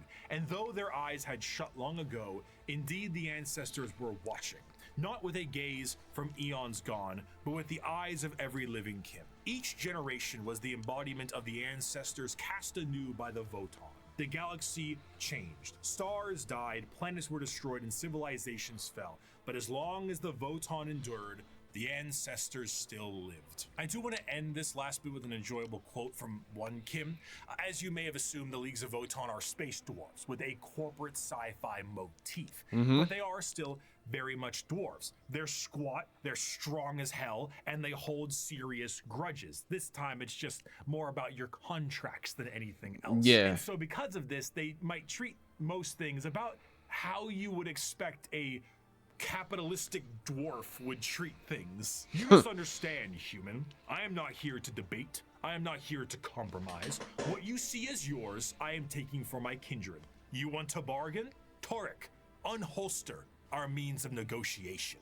As the Great Crusade continued, humanity would find their missing Primarchs, reestablish the locations of all of their various worlds, and finally reclaim what the Emperor was always hoping for. But eventually, all the Emperor sought to build would be his undoing. His original attempt to have all of the Primarchs lead his great armies and usher humanity into the better ages would end up crumbling down. And we will learn about how the Imperium backslides and the horror of the modern day of 40k in part 2. I will see you very soon. Thank you so much for watching. Well, yeah, that was a lot, man. That was a lot. That was definitely a lot. So in part 2, which I'm gonna react to, we're gonna find out a lot more about the more modern day Warhammer 40k stuff that's going on, which I'm excited about. Don't get me wrong, I love learning about like the lore and everything, but I'm more worried about what's going on in modern 40k. And just where's the story at right now? Like that's where I really want to know. Where is the story at right now? But I know there isn't really a story. Usually there's some big event that happens that affects the universe as a whole, but there are many different wars, many different stories going on. So yeah, it's a lot. But this was a really good video. I really want to learn more about the Imperial Guard. I want to read some stories, because I know there's a lot of Warhammer books out there. So I want to read some stories about some soldiers fighting against freaking. Let me see what they fought up against, cause he was reading a quote. I'm trying to see. Let me see. This is it right here. Hyper advanced aliens with strange technologies and sorceries he never dreamed existed. No. So he wages war against a devouring hive mind, ravenous demons, hordes of hyper advanced aliens with strange technologies, and sorcerers. I can't see with his arm, but basically the Imperial Guard, they are a bunch of humans fighting against larger than life things, and I love that. I really love that. The Adeptus Mechanicus, basically they're just there to make a bunch of technology for the Imperial of Man, and yeah, that's literally what they're there for. So and their whole situation is crazy, and they won't use AI or anything. So all those big ships, putting all those bullets and everything into those big ships and everything, dog, it has to be done manually. They're not using AI or anything. That is crazy. But they have the numbers for it, I guess, because man, there's a lot of people that go into this and have to willingly do this, and they have no choice. In this world, is there any type of peace? Is there any world that there can be peace? I doubt it. But yeah, this is fire though. And what else do we have? The Jukari. Yeah, they are terrible, but I want to learn more about them. And the elders, what can I say about the elders, man? They probably ended up being, I wouldn't say probably, how can I say this? They're probably the dumbest, because they're perfect. Like, they have everything figured out, and then they doing all this extra stuff, and all that ended up creating another chaos god. And now that chaos god is just literally just wiped them out just like that. And all these chaos gods,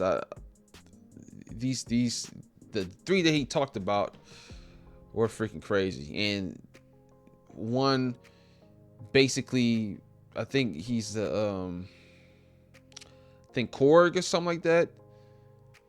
He's probably the chaos god of war and murder and everything, man. Everything that has something to do with war and murder, he feeds off of that.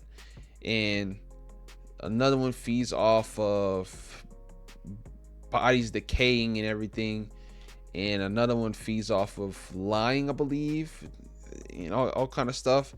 Just crazy. But the Necrons, I'm interested in the Necrons. I'm very interested in them, and I want to know if they're ever, well, they're back, but if they're ever gonna get their act together, which we're probably gonna get into maybe in 40k, well, in this next video. But he's talking about different factions, so, but he's still going through the stories and everything, so hopefully we find out about that.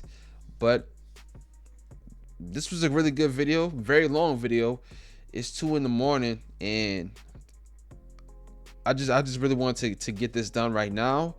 But this video was good, man. This is a really good video.